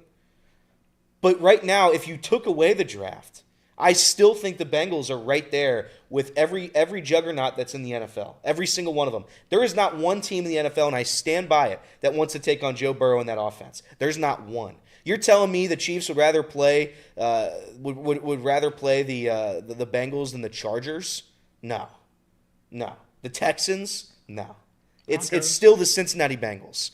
And I know they've underperformed, and I know they haven't gotten the job done, and that's on them. It's on the organization. But going forward, it's still, in my eyes, at least it was last year and it is this year, it's still the Bengals show in terms of it's the Chiefs, the Bengals, the Bills, and the Ravens. Those are the 4 teams that have a shot at going to an AFC championship game. Yeah, and I don't think there's any question about that, because what do you need to win a Super Bowl? You need a quarterback. Everything else you can kind of fill in, and I think that's why there's so much pressure on the Steelers and the Browns in this draft, because they are looking for that guy. And you play in a division with a Lamar Jackson and a Joe Burrow where if you don't have someone in the top 10 or even 5, you might not be able to compete in the AFC North over the next decade. So that's such a tough place for the Browns to be, sitting there at 2.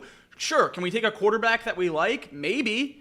But is he as good as Joe Burrow and Lamar Jackson? That's an impossible bar to climb. Yeah. But if you don't believe so, how can you bring them in and play those teams, 4 times a year, twice each? You're not going to give yourself a chance. So I think when you're in a division like the Bengals are in, it certainly, can be a negative when you're talking about the schedule. Those games are going to be brutal every single year, both of them, regardless of the location. You're going to have, tough games on the road, tough games at home, gritty, grind-em-out games where you're going to get banged up. But I think that also, sets the Bengals up for more success in the playoffs. If the Bengals have, some, losses here and there where they slip up, whether it's in Pittsburgh or in Cleveland or in Baltimore, those games are playoff games in the regular season that form you as a team and get you ready to go, for the playoffs. And that's why the Bengals, both times they went on those deep playoff runs, they won the North. And that's not a coincidence. When you're able to, dominate at least to a degree and have success over the teams in your division, especially when that division is the AFC North with these contenders in it, it just sets you up with a different level of confidence and preparedness for the playoffs. So the fact that the Bengals can play in something like this and get ready to go, it always is. What did you say last year, Elliot? 500 in the division, and you always feel pretty good? I think that's, it's a tough bar to be at when you have the Browns and the Steelers that might not be viewed on that same level as Cincinnati and Baltimore, but they're always tough games. And we know for a while Baker Mayfield owned the Bengals and how that always went, and, we were still able to have, relative success in there. So, yeah, I think it's going to be very, very hard to not have faith in the Bengals as a legitimate contender if they make any kind of marginal improvements. We'll talk more draft with Jason Fitz from Yahoo Sports, who's going to join us coming up here momentarily. But a big draft, obviously, for the Bengals. Field Yates and ESPN, they put out their final mock draft ahead of the first round tonight. ESPN's Field Yates, he has the Cincinnati Bengals at number 17, taking Walter Nolan, the defensive tackle out of Ole Miss. As you've said, there's two or three names you're comfortable with. Yeah. Is he at the top of your list? List is growing. Walter Nolan is at the top of my list. He's number one for me at 17. I just think the fact that he has comparable pass rush stats to the guys that play on the edge, it's just such a force to have one of those guys in the middle. I think about the defenses that we've lost to in the playoffs, the Chiefs 2 years in a row. That's Chris Jones dominating the interior. The Rams in the Super Bowl, that's Aaron Donald dominating the interior. We thought we were going to get that in Sheldon Rankins. I think we get that hopefully tonight in Walter Nolan. I think he's going to be a force in the middle for years and years to come, and I feel vindicated. Bless you. Sorry. Feel vindicated by kind of having that tape throughout draft season, as there's a lot of buzz right now that he could be going near the top 10. There were multiple mocks yesterday that had the Panthers taking him at 8. Obviously, wouldn't be great for the Bengals. We need a guy like that, but man, if he's going to go that high, that proves that a lot of those other guys that are on that level or that we deemed on that level might be really good players too. Someone else that was mocked to us yesterday by Daniel Jeremiah, Donovan Ezeriku from Boston College, their edge rusher. Very, very exciting player, over a 90 PFF grade in true pass sets as a pass rusher. Really, really special guy off the edge. I think he'd be a really fun add at 17 as well. That's starting to pick up a little bit of steam for the Bengals. All right, Off the Bench presented by UDF. I will step away for a few moments, and Jason Fitz from Yahoo Sports. We'll hang out with him when we come back.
All right, let's do this. Justin Kinner, Jacob Tissett, Elliott Rearing. No Casey McAllister today, but back off and rolling again. NFL Draft Round 1 coming up later on tonight. We've spent a lot of time on the draft kind of talking about the fact that it just seems like the build to this draft has been a little, something just feels off for whatever reason. Maybe, although there may not be that Joe Burrow quarterback or that high-end quarterback, quarterbacks have still been probably the biggest talking point, as is the case most of the time. But there just doesn't seem to be what many people would deem to be a franchise-changing quarterback in this draft, or is there? Jason Fitz, Yahoo Sports, giving us a little time today. Jason, good morning, good afternoon, whatever you want to call it at this point, but we appreciate you giving us time. Welcome. No, I appreciate you guys hanging out with me. And this is my favorite day of the year. I make no bones about it. I think the NFL draft is untouchable for the hope that it brings. I heard what you guys were saying about some of the rushers. I know we'll get into that for Cincinnati, but man, this is an exciting time. Yahoo tonight is going to do a live stream. So we'll have every single pick covered. We've got a great panel. Nate Tice, who does incredible work on these quarterbacks, particularly, has plenty to say. And so we'll be commercial free for every pick tonight and throughout the course of the weekend. So it's pretty exciting for us to get to hang out. And I love it, man. I love getting to talk about this with you guys. Finally, Elliot, someone other than Jacob that knows what they're talking about with the draft. I'm excited. That's right. This is That's good right. stuff. This is what it's all about. Jason, do you get the vibe? Maybe we kind of get the vibe that this draft just seems a little off as far as the build to it. It just doesn't seem as big as in previous years. Is it because there doesn't seem to be that franchise-changing quarterback in it? What's your vibe when it comes to the build of this draft that gets started tonight? No, the problem is we're so quarterback obsessed as a society. That's all we ever want to think about. So think about a few years ago when quarterbacks, there were a bunch of injuries. And I remember at the time I was doing morning radio for ESPN. So at the time when we were hanging out, everybody was like, oh, ratings are down. People are abandoning the NFL. It's like, no, they're not. There just weren't sexy quarterbacks in that year's playoffs. So like, we're in the same situation. This is a really good depth draft. So by that, I mean, like, look, I don't think that we're going to turn around and get Jaden Daniels out of this draft, but we are going to turn around and get a bunch of starters that can make a real difference. And if you can do that in the draft, like, isn't that what we should be shooting for? So I think you're going to see more first, second, and third round picks make it in the NFL from this draft. You're going to be sitting there in 8 years saying, wow, he's still with, yeah, oh, okay, yeah. Like it's that sort of draft, but there's still a lot of value in that for most teams.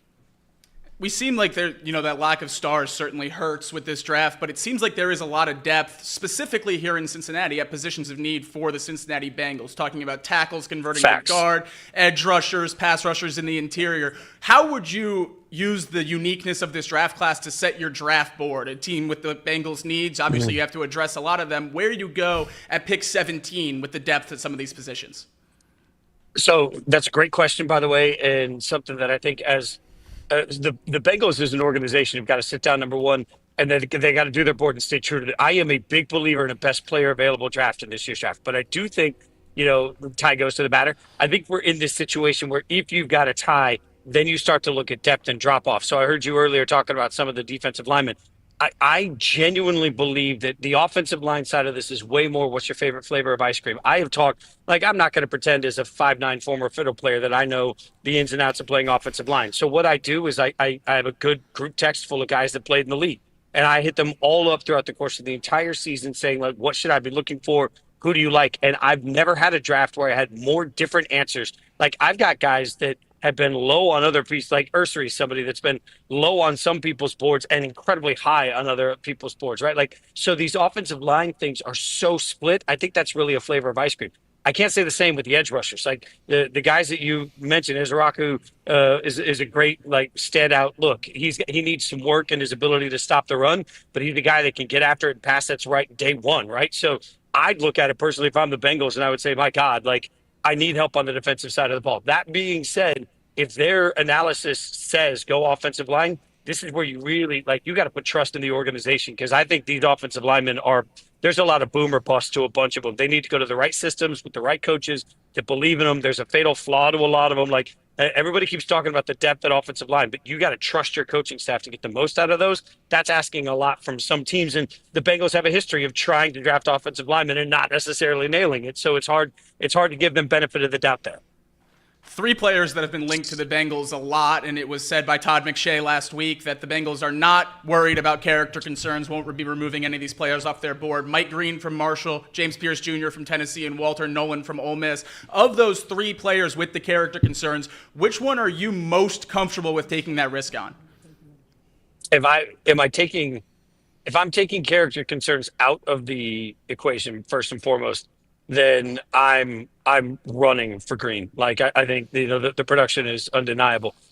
When you add in the character concerns, I think that makes it a little bit difficult. Of the three you just mentioned, I'll go Goldilocks. I think Pierce is probably sort of in the middle for me, where production and concerns can sort of be they can be brought together. But I'm the hardest part, especially in the Green situation, and we're going to cover this gently tonight because there are multiple allegations, but that's all we know.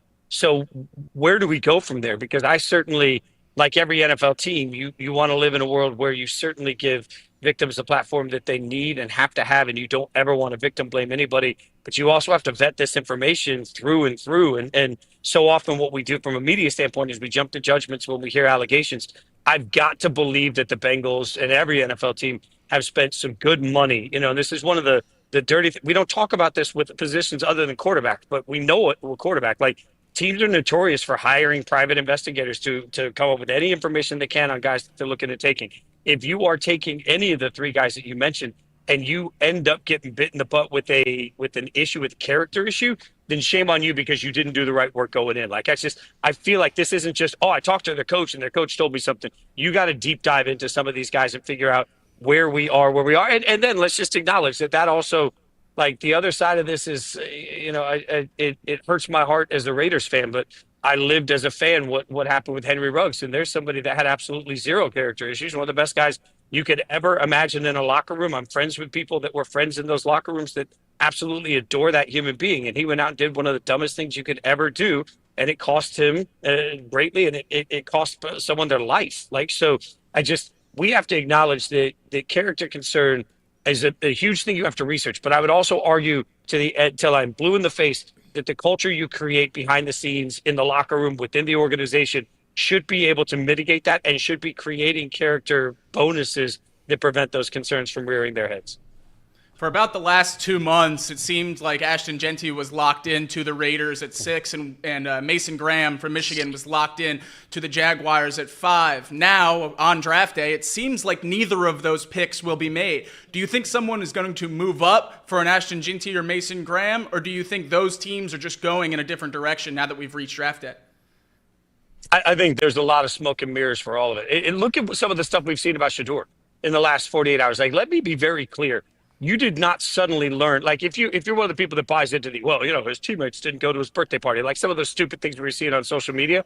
Okay, you didn't find that out 2 days ago. You found that out months ago, right? So you're not getting new information on Shedeur 48 hours before the draft. These teams are not getting, the Raiders did not get new information on Ashton Genty in the last 48 hours. So I think what you've got here from everybody is a lot of smoke screens. Everybody's trying to protect and hide what they want to do.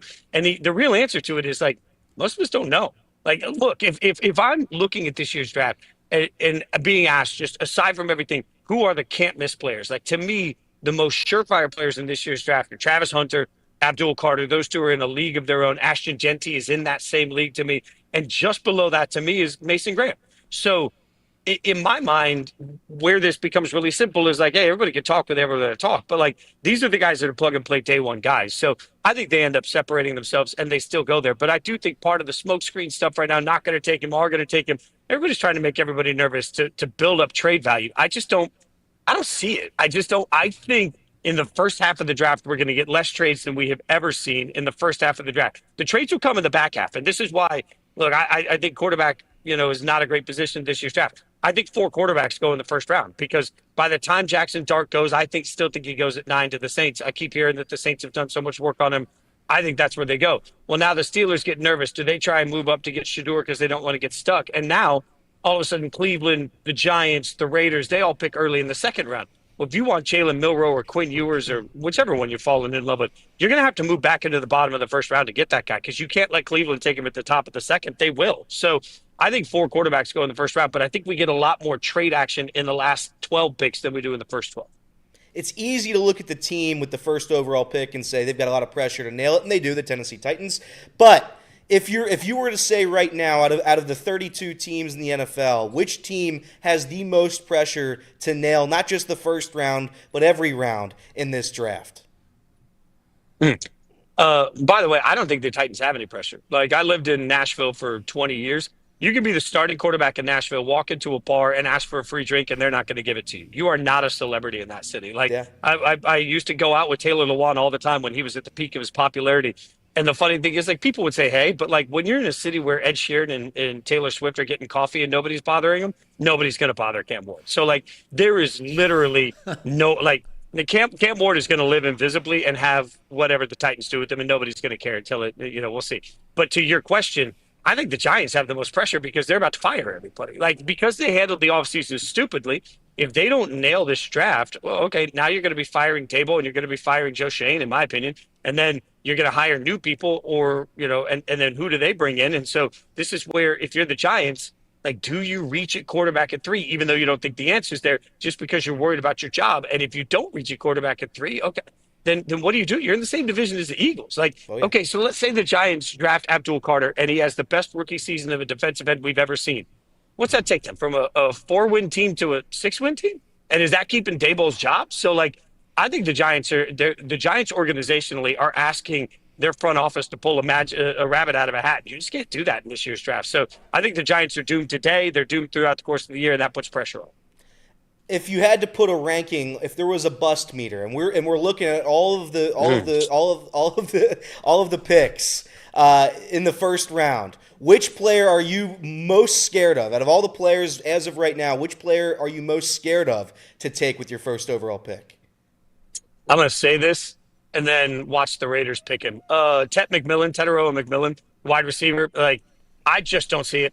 Like, people keep trying to tell me that he's wide receiver one in every possible way. And it's like, where's the explosiveness? Where is that, like, oh my God, you can't cover this guy? Like, I think we gloss over some of these wide receiver comps that we make, and we forget that you could see Justin Jefferson coming from a mile away, right? Like, people weren't shocked. Like, maybe you didn't think Justin Jefferson was going to be the best wide receiver in the game, but you knew he was going to be damn good. Like, I feel like we're trying to shove Teteroa McMillan into that same category, and it's just not there for me. Like, if he was going late first round somewhere, I'd say, oh, that's cool. If he ends up going in the top 12, the expectations on that kid, like, I mean, think about how we talked about Marvin Harrison Jr. and how did that play out for his first year? Like, I just think there's a bigger adjustment for some guys. And that's somebody, it's still, I know it's from a couple of years ago, and people tell me I need the context. I don't. Like, when you're sitting there and you're telling somebody in front of a microphone that you don't really love football and you don't really love watching tape, and like, you just do it with your teammates when you have to. Like, I get that there's a lot of guys like that, blah, blah, blah, blah, blah. But if that is your narrative coming in, man, like, that just makes me, all of that makes me nervous. Like, I think the jump from college to the pros is so difficult that if you are not geared in such a way that you are like, my back's up against the wall from the minute I get in this league and I'm going to prove the world wrong, it rarely works out. And I just don't get that vibe from Teteroa McMillan. So that's the one that makes me nervous as a bust potential out of the big prospects. Jason Fitz, Yahoo Sports, hanging out with us off the bench, presented by UDF. Justin Kinner, Jacob Tissett, Elliot Rearing. Jason, one thing we were discussing before you hopped on with us, kind of semi-similar to the questions that Elliot was throwing at you, focusing on the AFC North. Obviously, we talk a lot of Bengals, we talk a lot of Steelers, Browns, Ravens, all of that. When you look at those four teams with the draft coming up this weekend, which of those teams in the AFC North has the most to gain this coming up weekend? It's a really good question, because I think I'll take the opposite side of it. If you Deborah down it for a second, I think there's no team in the NFL right now that's more screwed than the Pittsburgh Steelers. Like, they're over. They don't have any shot at a quarterback. Love to hear it. I don't think drafting Shador is the answer. I don't think Shador being put into play right away is the answer. If I'm the Pittsburgh Steelers, I am hoping to God that the New Orleans Saints takes Jackson Dart at 9, and I can call New Orleans and work out a trade for Derek Carr. Because, like, there is not a quarterback in this year's draft class that there will be anywhere near them that I think is worth it for the Steelers, that will help them get over the hump. And if all the Steelers do is go 9-8, man, every year it's like, well, is it time to change out from Tomlin? Like, I can see this whole thing imploding because they never got bad enough to get the quarterback that they needed. And this is going to be just like the Kenny Pickett draft, where they're sitting there, they take Pickett, and we all looked at each other. I was with ESPN at the time, and on our live stream, I looked around. I'm like, I get they need a quarterback, so that's going to be the guy. Like, that's not the way to do it. The dumpster over here doesn't agree with me, but that's not the way to do it. You can't just take a quarterback because you need a quarterback. You got to believe in that kid, and I don't think Shador's him at 21. So I think the Steelers are up a creek. As far as getting better, like, as far as having runway, look, I don't. Who's going to throw the ball to Travis Hunter? Like, okay, you see him as a wide receiver. Who's going to throw him the football? So I think Cleveland is not going to get out of the purgatory they're in. The Ravens are always good. So, like, look, if we're not just because I'm with you guys, but if you're looking at a team that, okay, once they got relatively healthy, look at that offense the back half of the season. If I'm Cincinnati, I'm in a bit of a win-win. Look, I know I got to restructure my entire defense because it didn't get me into the playoffs last year the way I wanted to be. The season didn't go. I get that. But, like, man, I think Cincinnati can, in the first, second round, they can get players that will actually come in and make a difference. So because of where their needs are, I think the Bengals can take the biggest jump. Travis Hunter, at this point, the debate I've been getting into with people regarding him as far as taking him is concerned, like, obviously the fact that he could play offense and defense, and I think that's great, but is that great or is that more gimmicky? Because I've asked, obviously working with Bengals fans, I'm like, if we find out that Jamar Chase is the number one safety in football and wants to play both sides and wants to play every single down, would you want him to do that? Every Bengals fan I've talked to said, well, that'd be cool, but no. Because if you get your star wide receiver / starting defensive back injured, now you're out not just one, but two key contributing positions out there on the field. I like Travis Hunter. I mean, I should be more excited about the Browns drafting him tonight, possibly, with the number 2 overall pick. But are my concerns valid? Would you be concerned about that if your team was to select a guy that truly wants to play as many snaps on both sides of the ball as possible? It would be the most Browns thing ever to get a true number 1 wide receiver, a literal top 5 defensive back, and then lose him in week 3 for the rest of the season, and now you're out 2 key positions. Yeah, like, look, I love proof of concept, and we have absolutely no proof of concept in any way, shape, or form to know that Travis Hunter can do this. So Like, he's made it clear he's not even going to play if they won't let him play both ways. And I think what that looks like in the beginning is a package on one side of the ball. Like, it's not like he's in every snap, but, I had somebody tell me that I think he's pretty plugged in the other day, that there are people in the league that believe that Travis Hunter will be the offensive and defensive rookie of the year this year. That's how good they think he's going to be from day one. I don't want to limit that. But, man, I also don't want to limit the production on either side because we're trying to do too many things. And how often – we see this all the time with guys on the defensive side of the ball where it's like, oh, he can play 10 different positions. And then you try that his rookie year, and you're like, what do you know? He didn't really excel at any of them. And I think it's a really smart point that we have to remember that, like, meeting rooms are different. Like, and you're asking a lot of the NFL practice schedule of getting in enough reps on both sides of the ball to be able to do what you need to do. And everybody around you needs – I don't know how teams are going to balance that. So – I'm nervous about all of it. That being said, it's unavoidable. He's going to get the shot at doing it, and let's see how it goes. But you're right. It's not even just does he get injured and do you have to replace him on two sides of the ball. The first time he gets injured, God forbid, if it's a serious injury, I think the first thing they're going to say afterwards is, all right, pick one side. Like now we're done with this experiment. So you got to be really comfortable that you're drafting, and you are this year. Like the one thing you can say comfortably is you are drafting clearly the best corner in this year's draft, and you are drafting clearly the best wide receiver in this draft all at once. Wherever that ends up, that ends up. So I can see the temptation for Cleveland, but I also, again, Cleveland doesn't have anybody that I trust to throw him the ball, so that's not going to work. And then, here you are yet again, you're putting him in the back end of that defense in a division that a lot's going to be asked of him. So, man, I don't love the learning curve for that at all. I mean, Travis Hunter has high expectations, and it's going to be tough to meet those expectations within a trash organization, and that's what the Browns have proven to be for a very long time. Thanks for that. All right. With that being said, tell everyone Sorry. tell everyone where they can find you later on tonight for your draft coverage.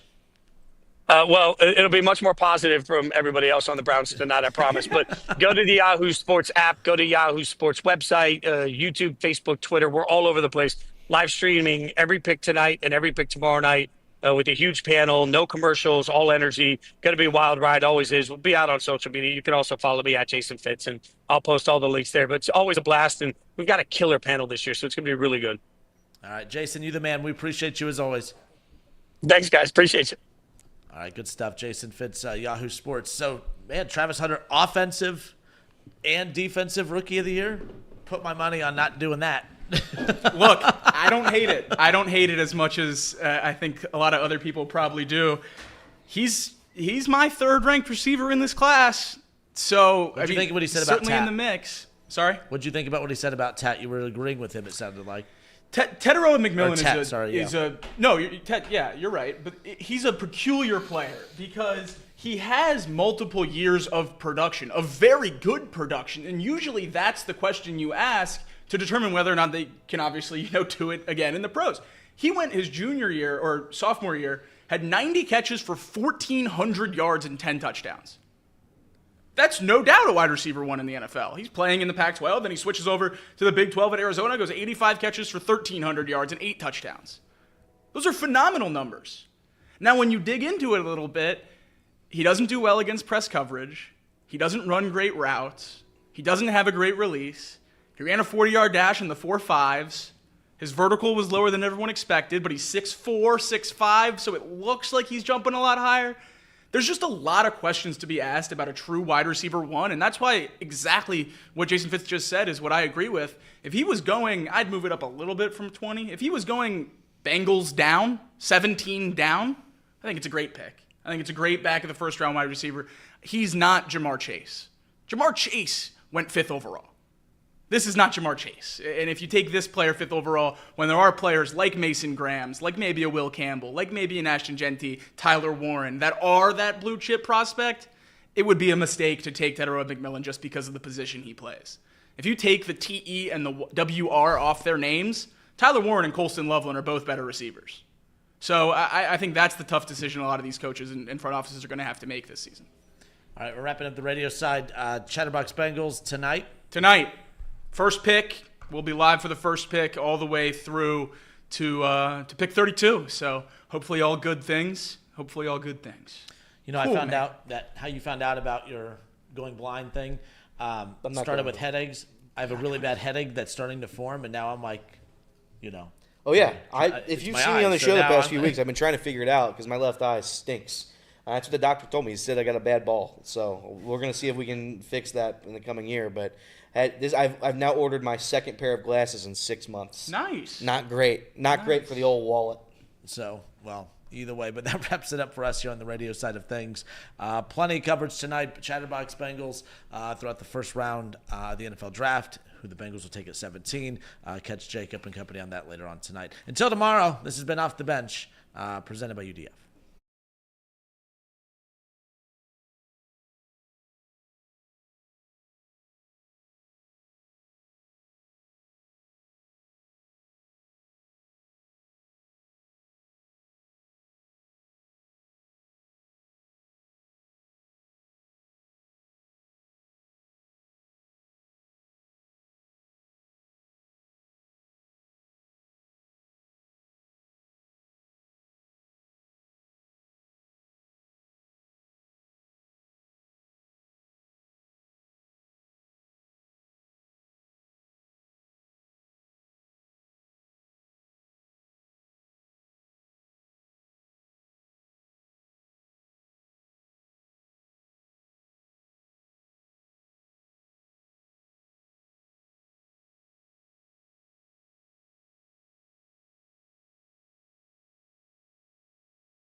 All right, and we're back post-radio. Just for those who are still hanging out with us, give the stream a like, please. Give it the old thumbs up. We appreciate that. No KC today, but that's why Jacob kind of hung out in the producer chair. You threw out a question during the break with the draft tonight and all the hype of all these guys. Like, there's a lot of busts. A lot of busts in draft. That's why I brought out the bust meter. Nobody liked the bust meter. I think the bust meter is going to have to be a weekly segment on this show. We're going to have to figure it out after the draft, but yeah, we're going to have to. We're just talking about the bust meter. It's not a big deal. So a couple of it's the not a big deal. Couple of the biggest busts in NFL history. Let's see what you guys agree. Number one, this was per I think this was CBS Sports who put this one out. We'll see if you guys agree. Number one, the Chargers in 1998, with the second overall pick, they selected quarterback Ryan Leaf. Yeah. That's a bad one. I don't like to count him. You don't count that one? Because I don't like to count guys that were busts because of off the field stuff. Like I think the sense of a bust is you drafted someone and they weren't good at playing the sport. That's fair. I don't even like doing the injury thing. Right, I agree. People talk about in the NBA, Greg Oden being a bust, and I'm like, I don't count him as a bust. I count him as a disappointing. He didn't play. He is a disappointing whatever career, whatever you want to call it. But I think if you take injuries away from Greg Oden, I think he had the chance to be one of the best big men in the NBA. So I'm with you on that. But yeah, but it's certainly, he's certainly characterized there. The Raiders in 2007, the number one overall pick, Jamarcus Russell. Yeah, that's a no-doubter. The example. Best story of all time when they gave him the playbook with the letter on the back and he brought it back with the money still in it. That was phenomenal. Just never even came close to reading it. Yeah. That's a no-doubter. I don't remember any play that he ever made. The only thing I remember about Jamarcus Russell is that Stephen A. Smith had one of the funniest rants on it. That's all I remember. Yeah. This is third. Don't remember this one, and neither does anybody in this room. But apparently the Saints, with the number 11 overall pick in 1979, selected Russell Erxelben. He's a punter. Oh. And it didn't work. Can't bust on a punter. Tough. That's tough. The Cincinnati Bengals. This is Trace Fowler's favorite player, I believe. With the number 3 overall selection in the year of my birth, 1999, the Bengals selected quarterback Akili Smith. Yes, Akili. Number 5, the Jets. In 2008, with the number 6 overall pick, drafted Vernon Golston. Don't remember who that is, but in 2008, bust. Quarterback, 1993, Rick Mirror. I believe that's how I'm saying that. The Seahawks drafted him with the number 2 overall pick. Colts drafted Art Schlichter, number 4 overall in 82. And to round out the top 10, running back Lawrence Phillips with the 6th overall pick in 1996. And the Green Bay Packers quarterback Rich Campbell, number 6 overall in 1981. That was CBS Sports' biggest bust. But is there any bust in your eyes? Mine is Billy Price. Billy Price is bad, and the tough part about the Billy Price conversation point today is we're here again. The reason why Billy Price happened is because the Bengals went into the draft without a center, and everyone knew that, hey, Bengals are probably going to have to take a center here. And pick before, the Lions swoop up Frank Ragnow, who's been an all-pro his entire career, who the Bengals, obviously had planned to take there, and then they said, well, we slotted this place for a center. We got to take a center anyway. They took Billy Price. Obviously, he stinks. We made the most out of it, though, getting B.J. Hill. That's a pretty good salvage of that pick. But, man, yeah, that's the one that keeps me up at night, especially for today when, you have such a pronounced need at edge rush and protection that you set yourself up to be jumped like that and lose out on someone you want, and then you have to reach. The other Bengals one that's a no-doubter is Kajana Carter. Traded up for the running back out of Penn State, and he never even made it out of the preseason. Got hurt that year and never really looked the same whatsoever. Yeah. John Ross certainly doesn't help that he was picked the pick before Patrick Mahomes. That's going to be fun to talk about probably forever. So, yeah. Now you have to settle for this bum of a QB you have now. That is the thing. I think John Ross would be talked Super Bowls about. you'd have if you had a real quarterback. Right, right. I think John Ross would be talked about very differently if they didn't back their way into Joe Burrow a few years later. Kenner, besides all of them, which one's your favorite Browns bust? The one that people always throw out there is the Johnny Manziel one, but the reason I had a problem with that is it was like 20, wasn't it? Did he? Yeah, he was at 20, and no one truly viewed him as being I think it didn't work out for the Browns. It was just a bad pick. I don't even know if I count him as a bust. I just count him as a bad pick. You take Johnny Manziel, he was supposed to be the number one quarterback in that draft, and you take him and he fails miserably. I'd say, yeah, that's a bust. I just think it was a horrible pick at the end of the day. I think Shador could fall into that same category. I thought it was interesting hearing Jason say that it's actually a bad idea. I haven't come across one opinion of anyone saying it's a bad idea to take Shador if you're the Pittsburgh Steelers. He's the first guy I came across that said that. I was kind of surprised by that. Yeah, I think one thing that's very unique, especially with quarterbacks, we talk about it a lot with offensive linemen for the Bengals because the Bengals run such a unique pass-run split in terms of their philosophy on offense that you need specific types of players, and that is exemplified with quarterback when you don't have a Joe Burrow or a Josh Allen or a Lamar Jackson. If you have one of those elite of the elites, especially, Bengals picking number one, Joe Burrow sitting there, you build your offense around him. You make it work for his strengths.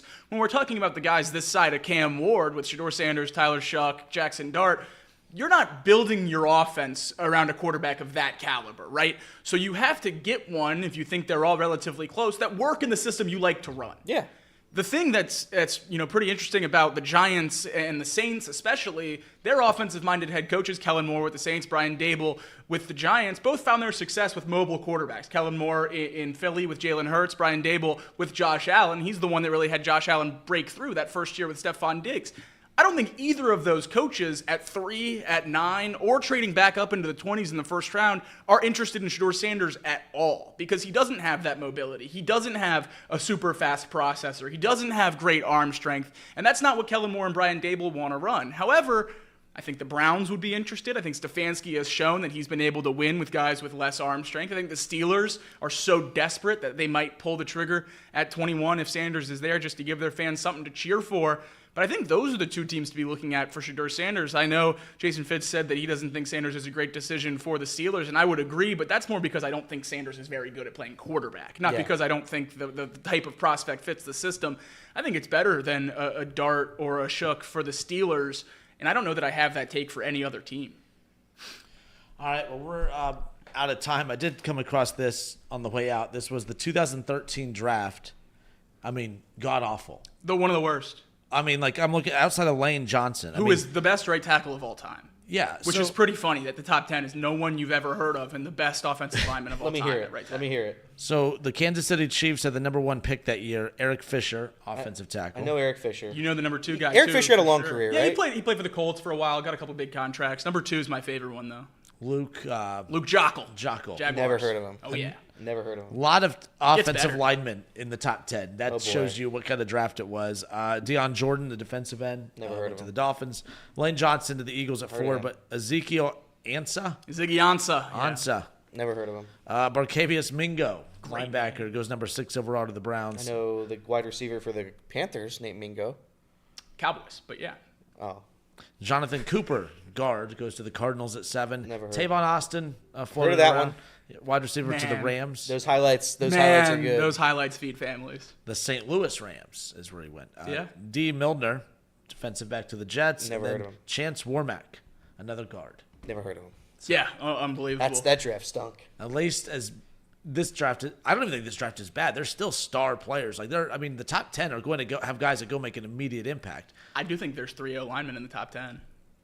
You just said the O-line, run there. I think this O-line class is going to go a lot earlier than people think. We were talking about Kelvin Banks to the Bengals on this show for a while at 17. I don't think he's getting out of the top 10 with a lot of this pub that's going on right now. I think those top 3 tackles, Membu, Will Campbell, and Kelvin Banks, all go very, very early. Banks, the Browns were tied to him when we thought we were going to be picking around 7, 8, or 9. Everyone thought that's who the Browns are going to take. And you even brought that up when we were talking about it. You kind of asked, why is this an option for the Bengals? Yeah. And it turns out, maybe it won't be. So, but there's a lot of star players sprinkled in there, obviously like Travis Hunter, Ashton Jeanty, and others who will make an immediate impact. But all right, we're out of time. We'll react to all things draft on tomorrow's show. Obviously, you got Chatterbox Bengals later on tonight, but we'll do it all again tomorrow morning at 10 a.m. Until tomorrow, Off the Bench, presented by UDF. Who day?